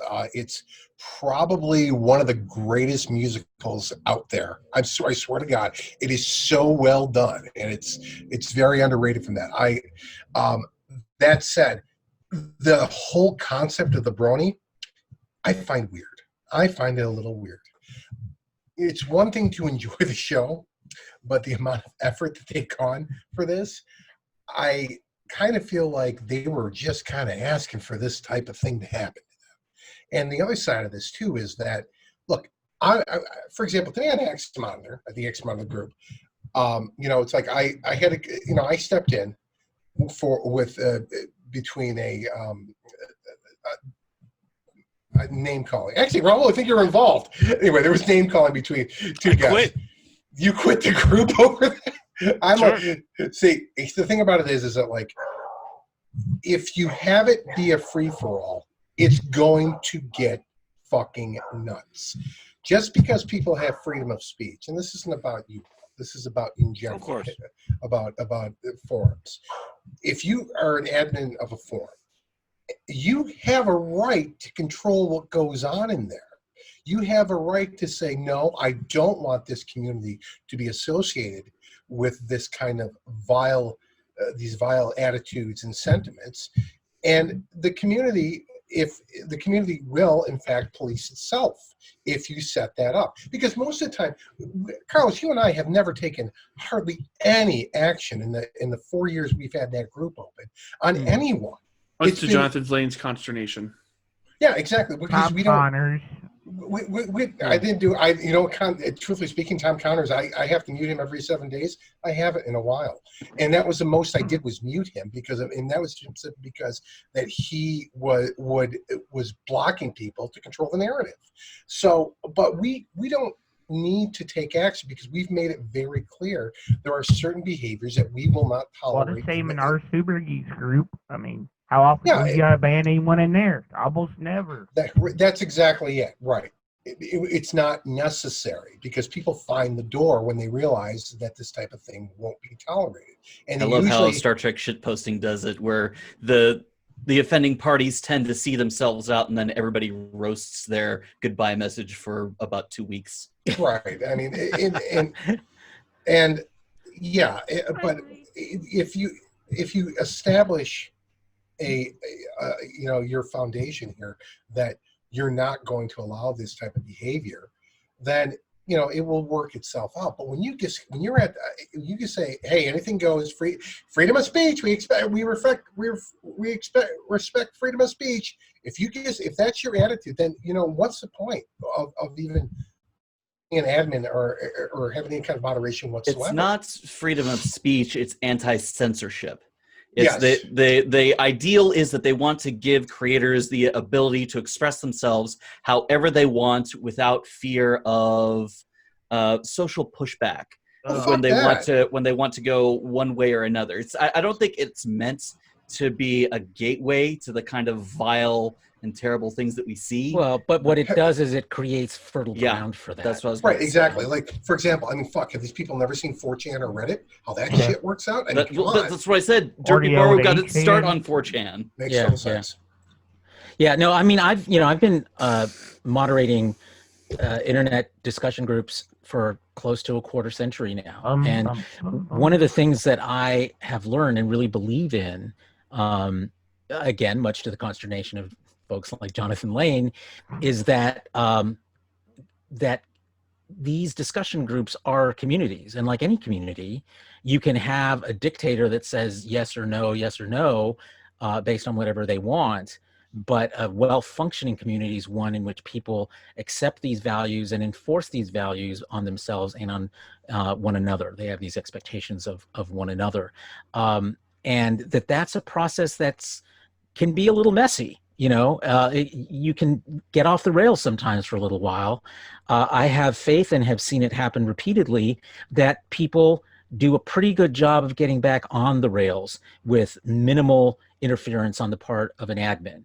Right. Sometimes a few nudges here and there, but I will get private message from people saying, boot them or mute them or take some kind of drastic action, and I typically don't unless it's something that's way out of line along the lines of what Sean was just talking about. We do have some ground rules, but then there's a lot of gray area outside of those ground rules where I think people can say and should say things other people find unpopular, but they still need to be responsible for what they're saying. And I think that's exactly it. ultimately well, what it was my like response. Over in productions, we had to use Lane over there too, because every time he would post something about Axonar, everybody would come in and attack anyone that would come up and speak up against it, and you can't have that.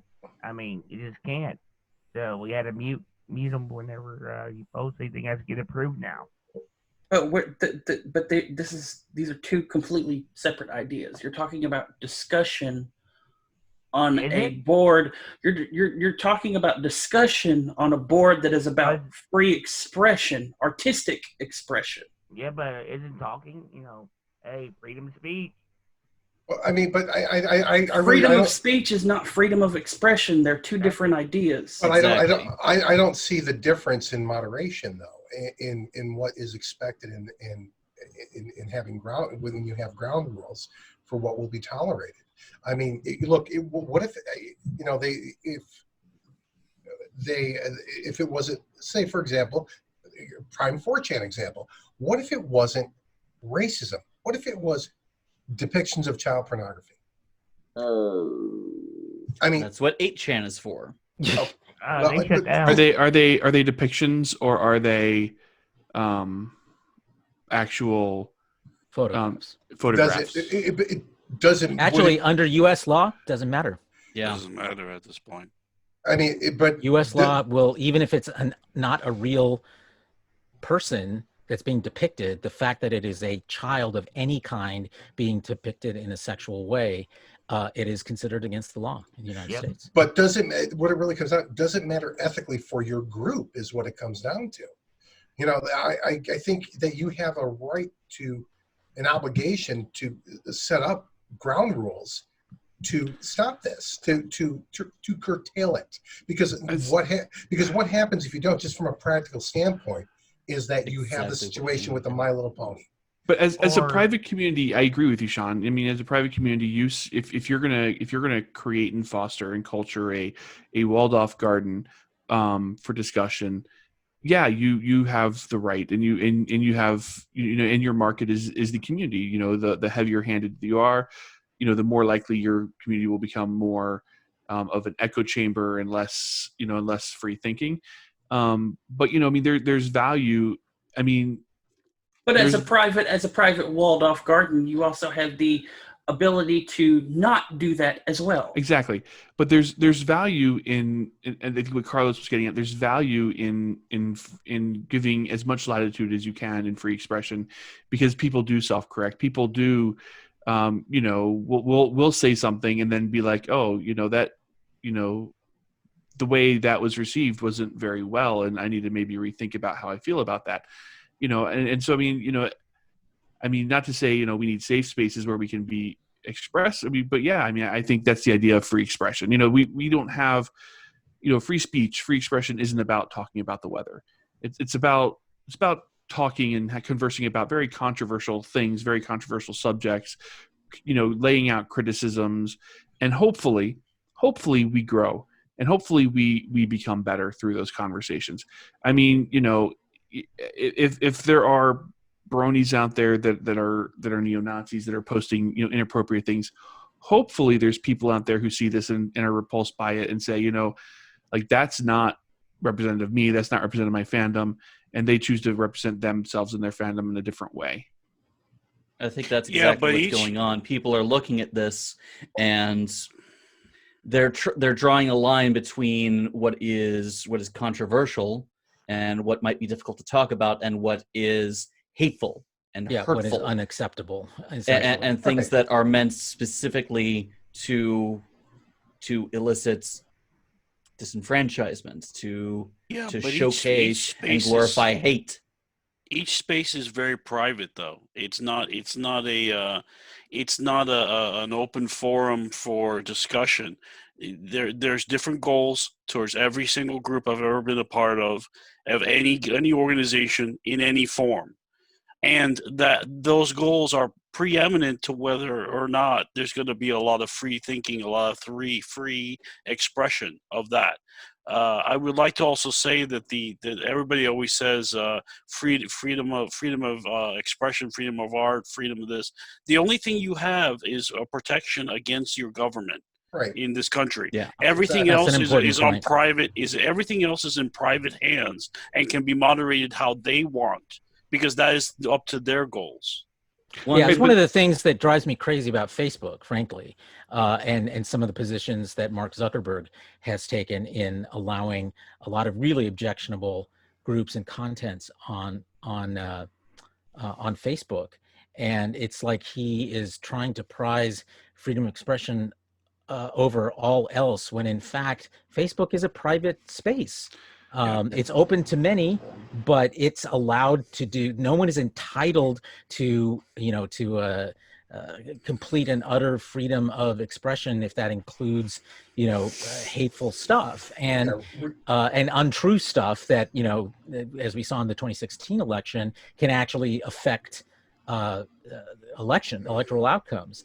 So to me, it often becomes a question then of the forum that's being provided. And in this case, if you're providing a forum that explicitly creates space for people to produce hateful material, you are under no obligation to give them that space, and they are not entitled to it.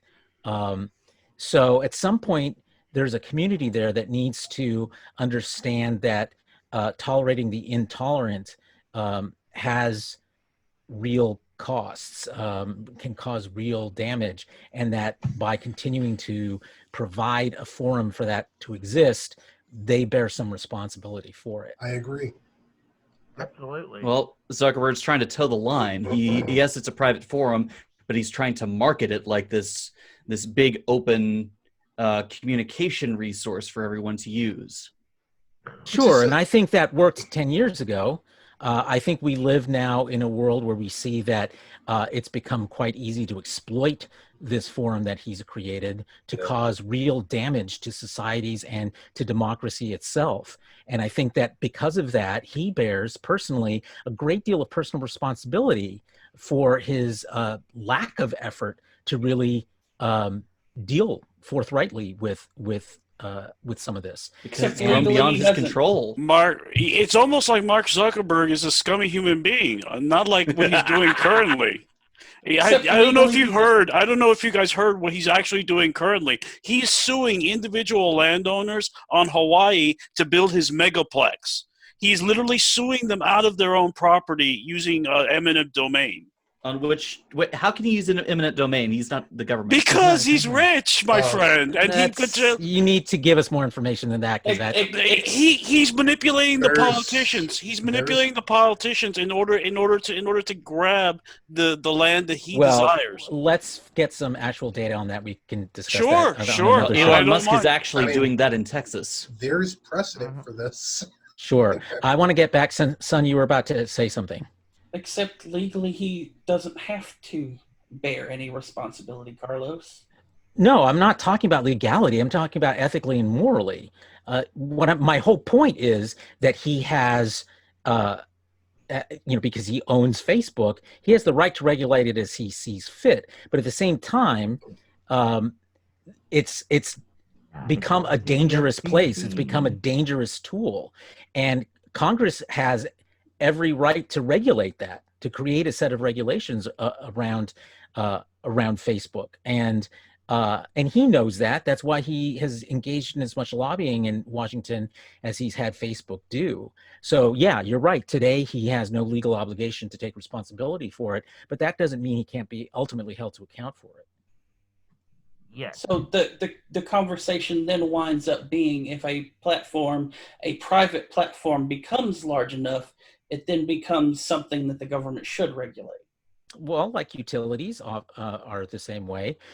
And there's also but you don't need Facebook to keep your food cold. You don't need No. Facebook No, for but you can water argue flushing your toilet. But well, you you need can it say for that. You can say that communication. about phones. You know, Facebook has become just as important to people's communication as As phones landline have. telephones. Yeah, A lot of people don't even have phone service. and They let's use not forget one Facebook. other. Let's not forget one other piece legally here is that Facebook, Google, these big tech companies operate under a certain amount of largesse granted them by by Congress in the Digital Millennium Copyright Act and the Communications Act that was passed in the late 90s, in which they're given safe harbor from legal liability for things that people post on their sites. That is not a right that they have. It is not something inherent to them. It is something that Congress went out of its way to create space for in order to encourage the development of the internet at a time when it was still in its infancy. Well, now we've seen the repercussions of that it has allowed someone like Mark Zuckerberg and his Facebook to get away with continuing to make money from a place that has been weaponized. And so, what Congress giveth, Congress can also taketh away. I mean, the question is Facebook a public forum or not? No, it's not. It's not. It is a privately owned company. Yeah, and it shouldn't have. Then it should be seen as a publisher, and it shouldn't have the protections. Well, it does. It does. So well, that's the problem. Somebody has either way about it. They're doing away with This same argument can apply in the reverse in what goes on Twitter. Well, no, but the point is Go ahead, Jason, and then Son, tell me a little bit more about that. Go ahead, Jason. If they're protected, basically if they're protected, not as publishers, they're operating in the community forum space, right? That protection needs to go away, and then let Facebook face the brunt of the lawsuits. Let Twitter face the brunt of the lawsuits. Let YouTube face the brunt of the lawsuits, and then let them determine what standards they want. Well, right? I see the philosophy behind what you're saying, Jason, and I agree with you philosophically. I think from a practical standpoint, what you're saying would just result in a lot of chaos and a lot of damage to people who do use those platforms in a responsible way, and in sometimes very mundane ways, but the platform has become a necessary part of their day-to-day life. And I don't think we have to go all the way to the other extreme and completely rescind the safe harbor provision in the Communications Act, but you can tinker with it. You can change the amount of responsibility or accountability that a platform like Facebook can be held accountable for by rewriting the law. So it doesn't have to be all or nothing, complete safe harbor or complete responsibility for everything, which, I mean, you would see immediately the heavy hand of Mark Zuckerberg if, in fact, he could be sued for, allowing Nazi bronies to have their space to rain down hate. But maybe on he all the should, people that though. hate. I mean, if why do we have to go to that extreme, though? Because someone has to be accountable to stop because this who's going to make? No one's arguing against accountability. Who's going to watch the watchers? And that's another question we're dealing with right now. Well, but I'm not sure what that really means, Jason. I mean, there's, I mean, completely revoking safe harbor. Well, the people who watch the Watchers are the courts. It's going to be people who sue Facebook and Google because of the things they are now allowing on their platform. Right, but what you're proposing are unelected bureaucrats watching this, and it'll be at the whims of the bureaucrats to decide what's acceptable, what's not acceptable. No, you're making a lot of policy assumptions that I'm not actually stating. I mean, I think that there's a lot of different ways you can create systems of accountability that don't require unelected people to be making judgment calls. But you do need. But let's face it though, in our political climate, that's what happens. Right, when we call for regulation, what happens is Congress passes a law. They don't want to babysit these companies, so they empower the executive to create regulatory agencies to babysit, to basically carry out the babysitting, and that's what happens. I understand what you're saying. You're saying there's other ways to do it. I'm saying that when we look at American jurisprudence and we look at American legal system, what typically happens is a bad happens.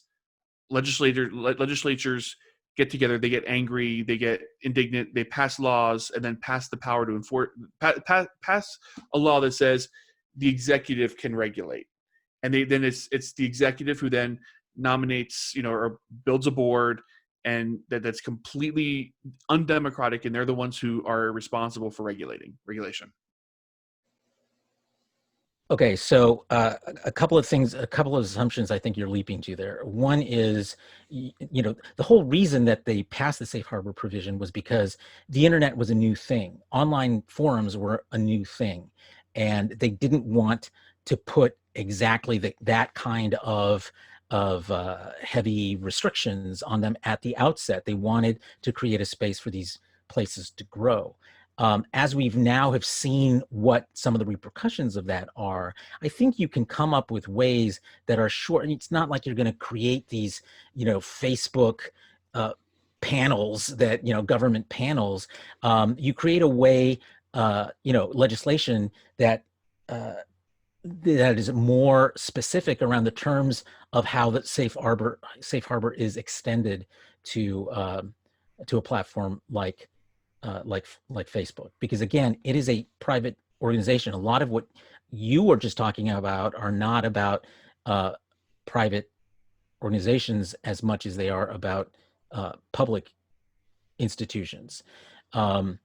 So anyway, I just think that there's a way to finesse how you balance the keeping the government out of things against platforms being held accountable for what we now know are demonstrable harm, and being held accountable for those things. So that's what I would like to see, rather than going from one extreme to the other, because that almost never works. Done. Did we lose Son? There you are. Carlos, Yes. You said manage it much like a private utility. Is that what you're getting at? In some ways, it's in the, I've always thought of it as, and I remember when that legislation was passed in the 90s, the thing that occurred to me was that it's like you're holding AT&T accountable for what people say in private phone calls to one another. You can, there are laws around the use of telephones in fraud and in committing crimes and so forth. And you create an avenue for enforcement in that way. But in most cases, you're not actually holding the phone company responsible for what people are saying using their system. And that was kind of the idea behind Safe Harbor. Now I think we need to get to a point where we are going to need to create laws around these now demonstrable harms, these abuses of that freedom that the Safe Harbor provision gave the online platforms. Okay. That's a long way of saying yes. So how many times has AT&T removed service from a customer for being a neo-Nazi? I'm not aware of. That's not something I'm aware of. Yeah, see, that's the problem I have. See, you're talking about demonstrable harm, something that is something like incitement, which is actually illegal, right? Okay, cool.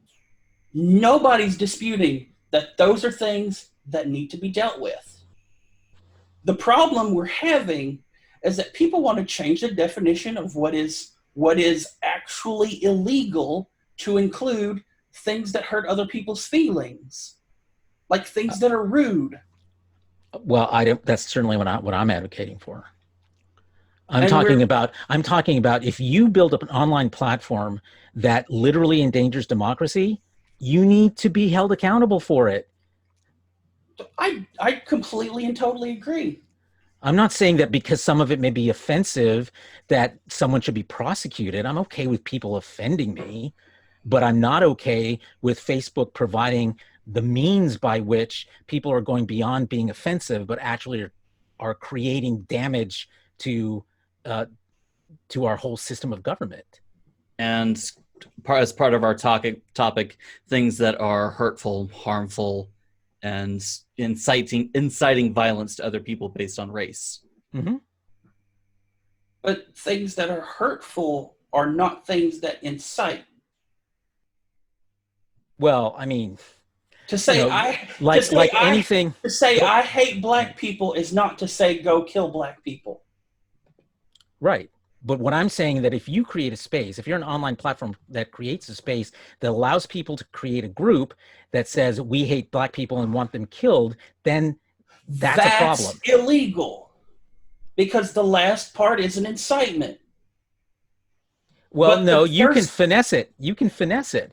You don't actually have to have a call to action so much as you create a space for people to be able to and just talk to one another. And it doesn't even have to be on the actual platform. They find each other because you provide a platform for these groups to exist. That's the nature of the internet itself, is to find like-minded people. Sure. I mean, the brony community itself wouldn't exist if the internet wasn't a thing. I mean, it would exist, but there would be a lot less people in the brony community. There'd be a lot more letter writing. There'd be a lot more letter writing. This was about that. The internet exists because of Trekkies and porn. And not necessarily mostly the porn. in that order. Mostly the porn. And that's the other part of it. That's the other part of this conversation. We're specifically talking about brony art. And oh my God, is there a hell of a ton of My Little Pony porn, period. Yeah. And in porn itself, within porn itself, there are so many fetishes that some people find outright disgusting and wrong and think should be illegal, and other people don't. Because we live in completely disparate cultures around the world. Agreed. And I'm not advocating for people not having the opportunity to do that. What I'm saying is that if as a platform you're creating a system that allows people to destroy democracy, that's a problem. Let's deal with that problem. I think it's going to be real funny if that comes to pass. If what you're proposing comes to pass, I'm going to be laughing my ass off when the people who think they bear no responsibility on certain sides finally see themselves getting taken down and out. What do you mean? That's happening now. That's happening on all sides now. So. I mean, I think destroying democracy is obviously it's concerning, and I understand why Carlos could see that happening out in politics, but I also see the flip side where other people would see that happening, right? Like it becomes this almost very subjective concept that becomes very difficult to nail down, pin down, and enforce. All right. Well, I mean, a lot of society problems fall into that category. It doesn't mean that we shouldn't work on it. Yeah, but what we should work on it. But what we're proposing, what we're saying is that we should make Facebook the responsible party for weeding that out, and I don't think that's fair or even realistic. Well, they make billions of dollars a year because of this safe harbor provision. So I think that makes it fair. And it's feasible because to a large measure, they are able to identify these things and take care of them today. It's a question of what they're going to focus those resources on. And right now they're focusing on the wrong things. They focus them on things like, oh, your Facebook group has a nipple, so we're going to ban that image. They removed a post I made in my plague posting, shit posting group of an ad for a real item that is a hand on a stick so that you don't have to touch people or shake hands. It was a joke, clearly. And I got not only it removed, but warned that if I violated by spreading fake and harmful news, I would be subject to getting a 7-day ban. Denied. That is thanks to the automation of the of Facebook moderation. Oh yeah, that wasn't a person that did that. Yeah. So that tells me how fucked they're an idiot. But this is my point, though, is that it doesn't really matter if it's automation or not. It's that the fact of the matter is that they fucking suck at this, whether it's a human being or it's automation doing this. I also had BB-8. They said, do you want to remove this photo of BB-8 and Quark because they look like they contain nudity? I am shitting you not. What? Uh-huh. Yep. It's the Ferengi years. Facebook loves you. But this is exactly part of the problem. Not only do you have an algorithmic bot that is basically doing the best of what it can do as what it's programmed to do, you also have the knee-jerk reactions for fixing the bot when something squeaks by. Because that's the problem with YouTube right now. That's the entire problem with YouTube. When something squeaks by the bot as hate speech or this speech or that speech, there's a massive algorithmic overcorrection. Yeah, exactly. Oh. Yeah. And my concern is they can't even get their automated shit, down. Yet we are going to sit here and trust them to, filter out political speech or any kind of opinions they don't like. That's my concern. Hell, YouTube's almost as bad, if not worse. I've had to go back and re-edit some of our stuff a few times. Right. That's my biggest concern is that, they're a fucking mess. It's my biggest concern. Yeah. I don't. Well, I we'll don't certainly have a lot more opportunities to talk about this as we march into the 2020 election under the shadow of a pandemic.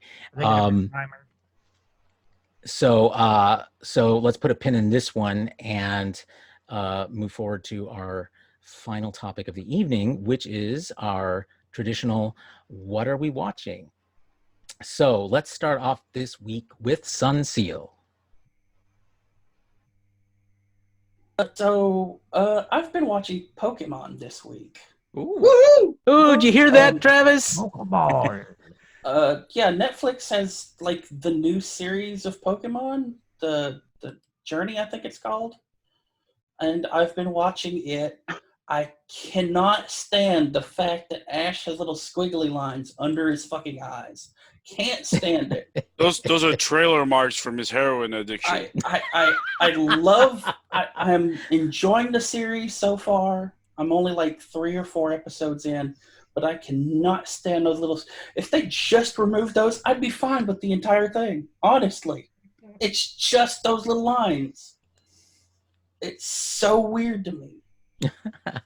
Well, I find it weird too. And I've been playing Pokemon Uranium.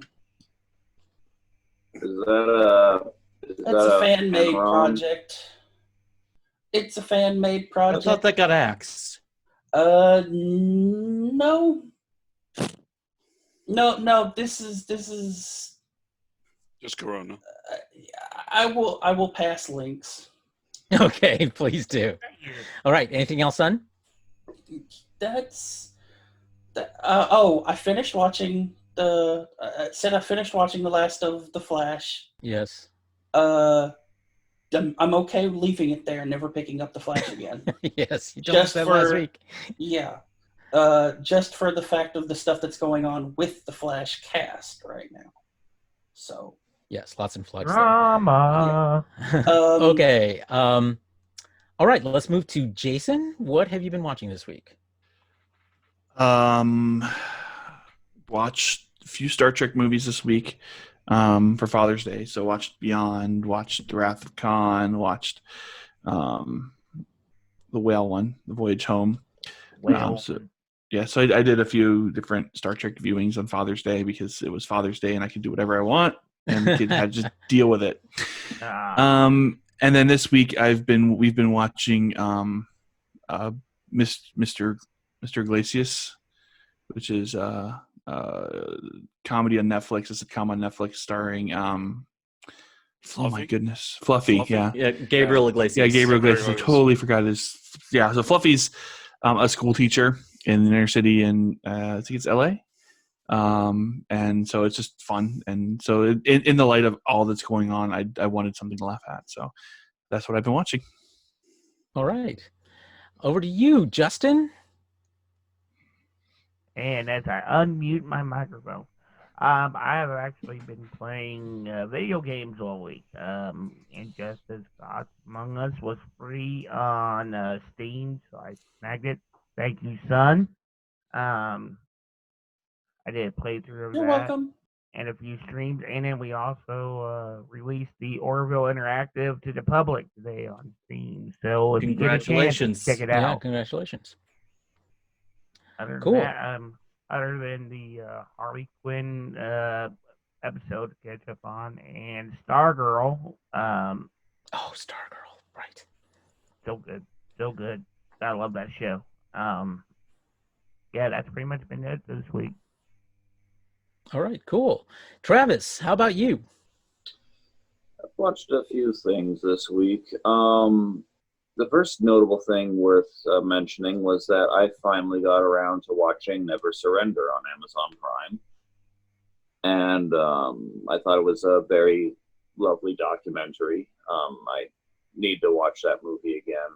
Every time I hear Never Surrender, I think Galaxy Quest. Yeah, me too. It's the Galaxy Quest documentary. Yeah, so, yeah.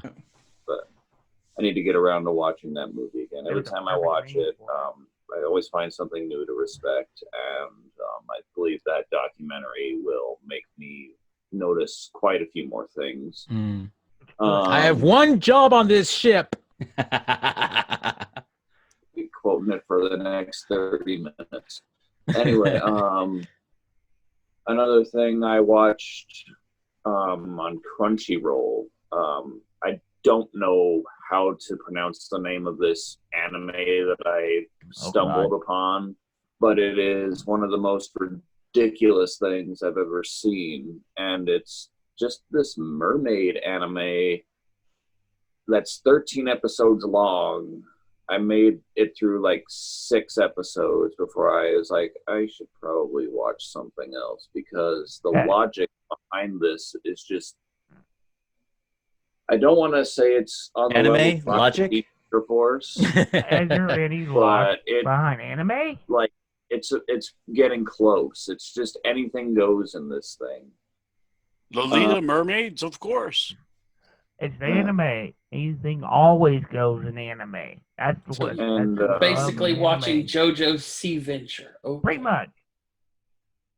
All the fish on the menu.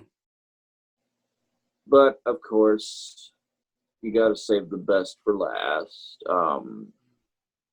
I watched the first episode of the second season of Twilight Zone today, and I was actually thoroughly impressed with the first episode of this new season. If you were to watch the debut episode of the first season and watch the second season immediately. It's night and day. I'm not going to say that the first season was great. I've got mixed feelings on it. I enjoyed it, but if this second season is anything like this first episode, like more stable in quality, I believe that it will find its way into more people's hearts as a reimagining of this show. Yeah, I hear they have a sequel to the famous Twilight Zone episode "To Serve Man." I love that. That's an old sci-fi story. Sci-fi story. That's I like haven't the best. heard yet.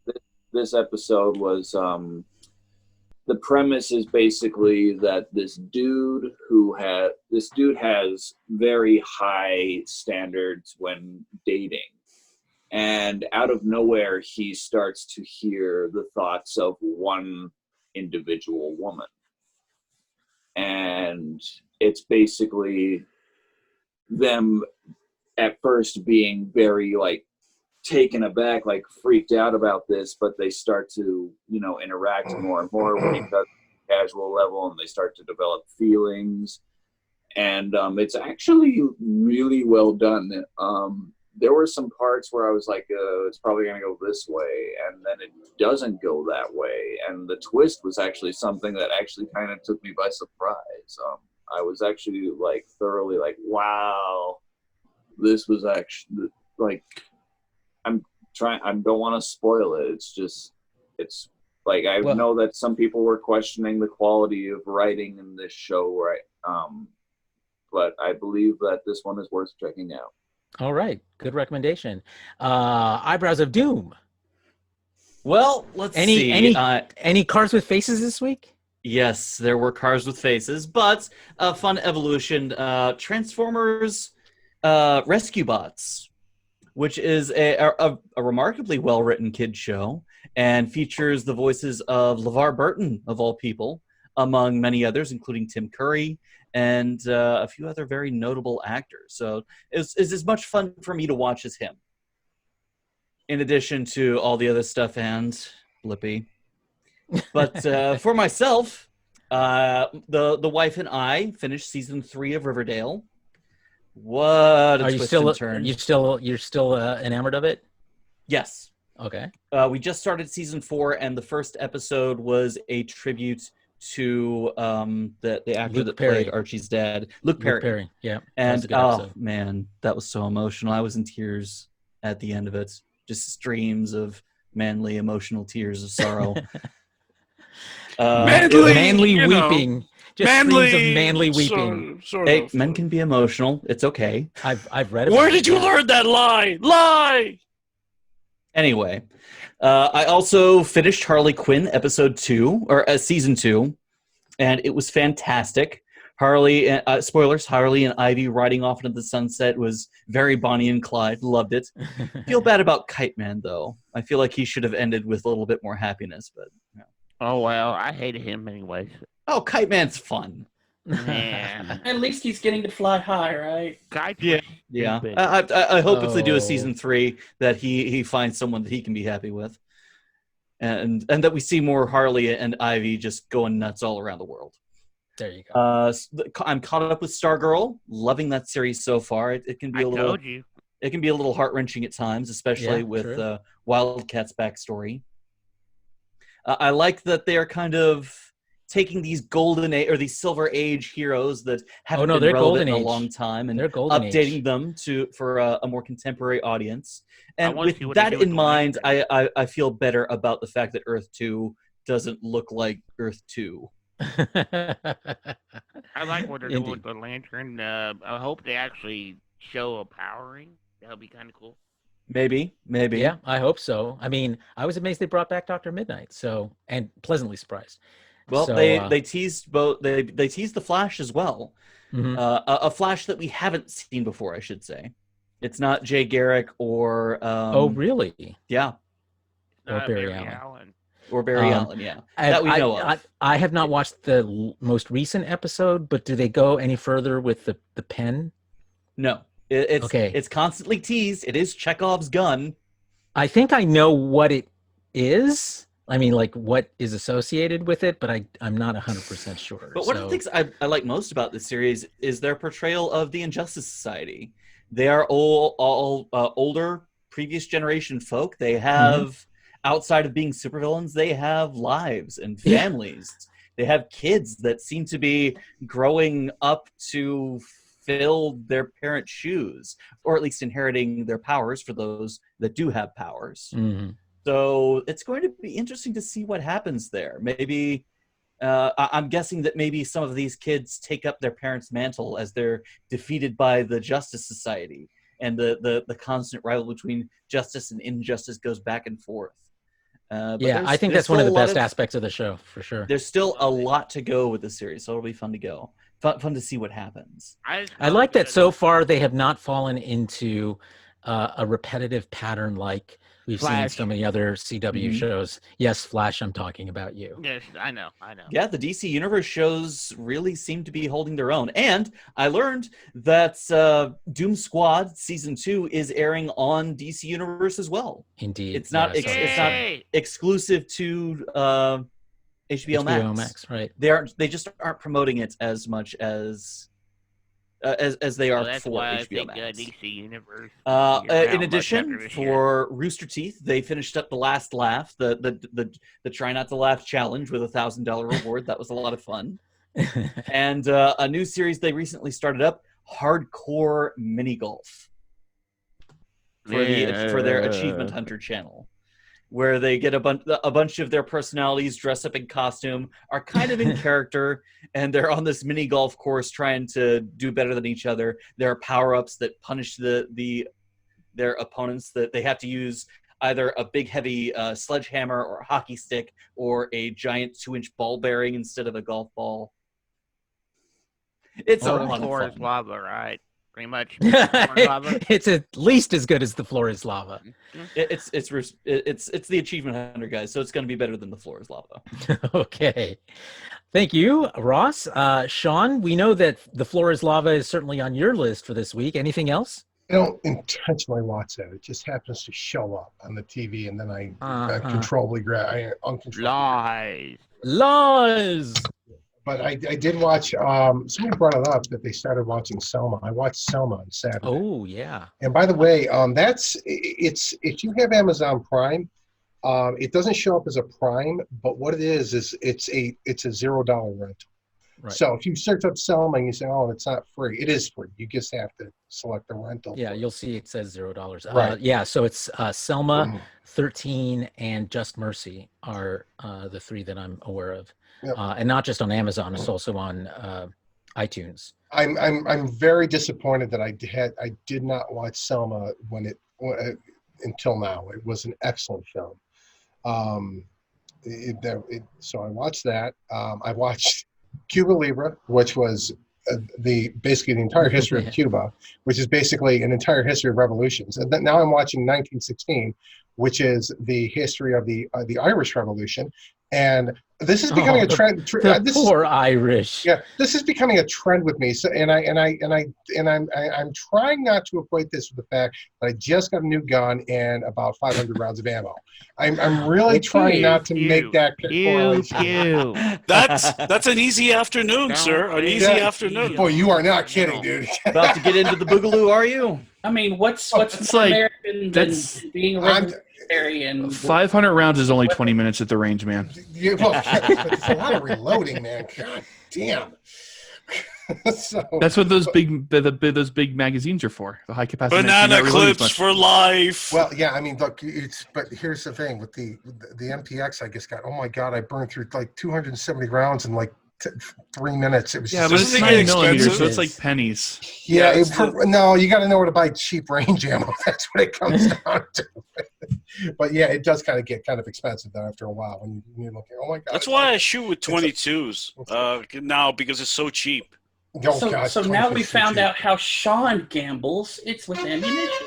Pretty much, yeah. Oh, okay. Anything else, Sean? No, that's it for right now. I was gonna my Hayden, I introduced him to Aqua Teen Hunger Force, and as I Hayden. Hayden. Like I said, he got 7 minutes into the first episode, dead silence, and he said, "This is my most favorite thing ever." So oh my God, he's hooked. You're warping that poor boy. Who's his favorite character? I'm gonna say right now, it's Meatwad. Meatwad. Yeah. Meatwad is endearing. Everybody loves Meatwad. He's great, man. Hey, You get do out of that my voice freaking pool! way too well. I know, isn't that frightening? Meatwad's No, you cannot go. I used to do a very good Carl too. I have to work on that, but You people What happened to my alarm me. friggin' pool? What happened to my friggin' cop? Okay, Raul, the Baul. It is your turn. Very short, very short. I've been playing 2 games, Smite and Magic the Gathering Arena, which is the card game translation online.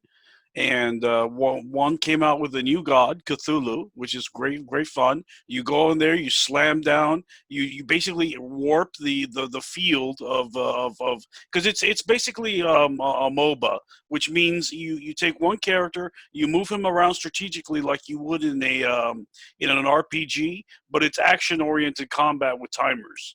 So this particular character was designed to be very strong, huge, and turn into a giant Cthulhu summoning thing. I don't know what it is. It's huge.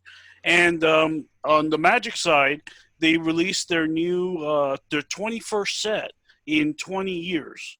So they are rolling along nice and powerfully. And the set is interesting as it always is. They've decided to up the power levels of the game, so you're going to see a lot more complaining, basically. Hey, that's what happens when they change anything. When That's anyone true. changes anything, there's complaining. Yeah, that's the noise, Justin, for sure. But yeah, that's it. Short and sweet, so we all can go to sleep. Okay, so I only have 2 items to cover this week on what I've been watching, and one of them is, please don't judge, the final season of 13 Reasons Why. I'm judging. I watched all 3. I can't not watch the final season. I will say that for a large measure of its episodes, I really hated the character of Clay. I was like, you have turned this character into a completely stupid, character that's just making all these terrible choices, unmotivated choices. By the end, it redeems itself to a certain degree, but yeah, it was lots of questionable narrative choices on that one. But it's over. I'm ready to move on, and so it goes. Now, my other major thing that I've been watching this week has been on Amazon Prime, which has made available through the end of June one of the video Great Courses series, which are normally pretty expensive, actually. But this is one. It's a multi-episode series of lectures by a renowned history professor on the Black Death. And it examines over the course of its, I don't know, I think it's maybe 15 episodes. It covers all the different aspects in terms of religion, in terms of the pogroms Government against Jews. response, yeah. There was, and I think the reason why this was made available for free, obviously, is that as we're living through a pandemic right now, the Black Death, of course, was the most horrendous pandemic of that human beings have ever faced. And I mean, it killed between 30 and 50% of the population of Europe, and it took them 200 years to regain the population numbers that they lost. So it was pretty massive, and it really changed the economy, the social structure, social hierarchy, religion, changed just so much. And so I was watching this, and as I go through each episode, I'm like, oh my God, we're seeing this same thing happen today. The way, we've got people who refuse to wear masks today. There was a similar kind of reaction amongst many people during the Black Those Plague. who do not learn from history. We are doomed to repeat it. I want to indeed. know why Disney hasn't come up with a line of like full masks. Like would people complain if they could walk around with a Darth Vader helmet on? I don't think so. No. I think, you want to walk around as a stormtrooper. I don't think you're going to have that kind of resistance. I think people would dig it. You just want cosplay acceptable for daily life. That's all you People want. are doing That's it. what you're calling People are for. doing it on their I'm own. just saying. Listen. I'm one of the few people that are going in the office every day and having to wear a mask for 8 hours a day. If I got to wear one mask, let's at least make it a cool one. I can't disagree One with of that. my fellow Twitch streamers, his name is Dead Poetics. He has an old plague doctor mask that he wears out and about. Those are great masks. And in fact, if you look from Assassin's Creed with the with the beak, like the beak. Yeah. beak, yeah. You also have an increased chance of being detained for wearing one of those.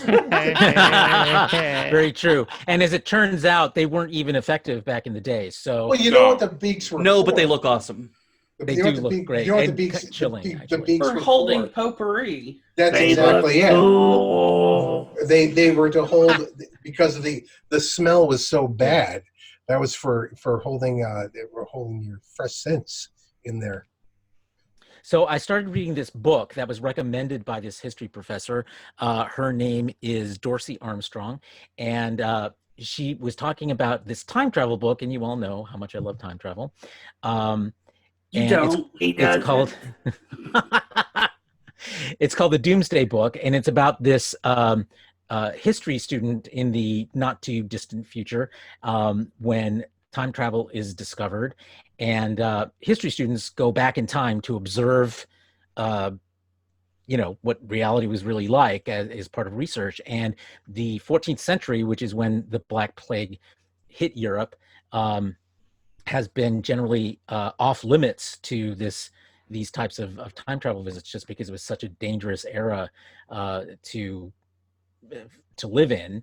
And anyway, so it's the story of this history student who travels back and just gives you a firsthand look at some of the effects of the Black Plague and how dangerous the world was back then and everything. And they have to give her train her to put up with the smells of, that's one of the things I loved about this thing, the smells of the 14th century, because open sewage and rotting corpses and People all these didn't things. bathe. Yeah. That to modern sensibilities would just make you retch and heave immediately. Hey, Carlos, Yeah. you said doom. Doom. Thank you. Dr. Doom. Thank you, Justin. Anyway, so recommended. It's only till June 30th, but if you want to take a look at the episode list, they have the different topics, and you can prioritize which ones you learn. You don't have to have watched the early ones to get the second ones because they're kind of self-contained. But I'd really recommend it. It's a really fascinating look at history, and the parallels that you'll see are rather stark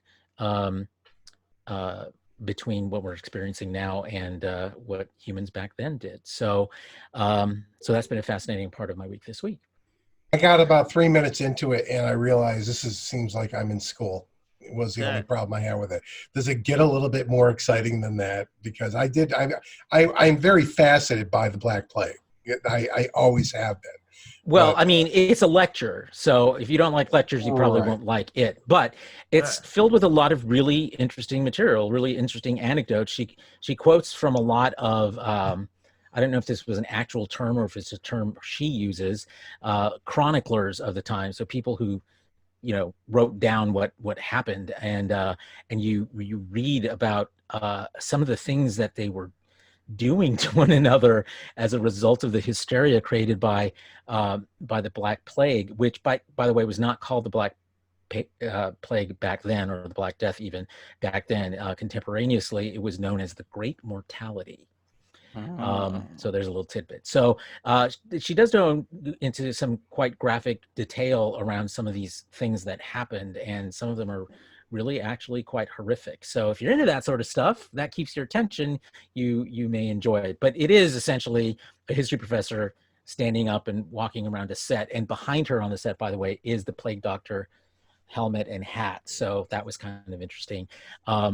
But so it's not going to be for everybody, but if you but the material is really interesting, and there's a lot to say. It's not dry and boring by any means, but it is a lecture. So I do love the great courses selection. They're really interesting. oh yeah, they cover a lot of things. You can find it on anything, and they're the world's most experts on it. Yeah, and they're really expensive though if you're going to buy them. Although here's a hint: if you have what is the I think it's called Canopy. It's the app that you sign up through your local library. They have access to all of the great courses videos through that, so you can actually check them out and watch on at home through Apple TV or whatever app you have on your devices as well. So you should check that out so that you can see them for free, because otherwise they're super expensive. Okay, that's it for me. And I think brings us to the end of our episode this week. Thank you to my colleagues, esteemed colleagues here, for all of your wit and wisdom this week. We will get back, of course, next week, which will be into July, and still further into our global pandemic. So we'll see what happens. Thank you, Justin. Okay, any parting thoughts before we sign off? Anybody? Nope. Yes. Yes. The newest segment of the show, the hero nobody ever wants, Florida Man. The sidekick of Florida Man, trespassing Florida woman kicked deputy in the groin, then offered oral sex. Florida Man. I think we should do a spin-off show with just Sun and Justin talking about Florida Man, and all Justin does is use the voice coder thing, Florida Man, because that would be hilarious. Have you guys were doing seen that? Go ahead. Speaking of Florida Man, have you guys seen where you look up Florida Man and you enter in your date of birth? Yes. So my birthday's coming up, and as a Florida man, August 18th, Florida man was arrested for performing a botched castration surgery on another man on August 18th, according to Highlands County. Florida Man. Here's what I have to ask about that story. Okay, is there a right way to do a castration? I mean, isn't it botched to even? Apparently, yes, there is a right way to do castration. If you cut off someone's nose in the process, you did it wrong. I guess, that would count as botched. I'm just questioning the need to begin with, I suppose. But that's just me. If you leave a stub behind, you botched. Okay. Fair enough. I'll accept that. We can keep going, Carlos. Super Geek. We're full of horrible responses to that question. Indeed. Okay, well, I don't think we'll... well, that's a lovely thought to go to sleep on tonight. That's your cue, Castration Man. Okay, that's it for this week. Thank you, everyone, and we'll see you again next week. We're going to be recording on July 3rd, so just before Independence Day. Oh, my birthday. Indeed. Happy Great. My anniversary is July 4th. So. Doc wanted the day off, so they cut my mom open on the 3rd. Ouch. Oh. Okay, on that one.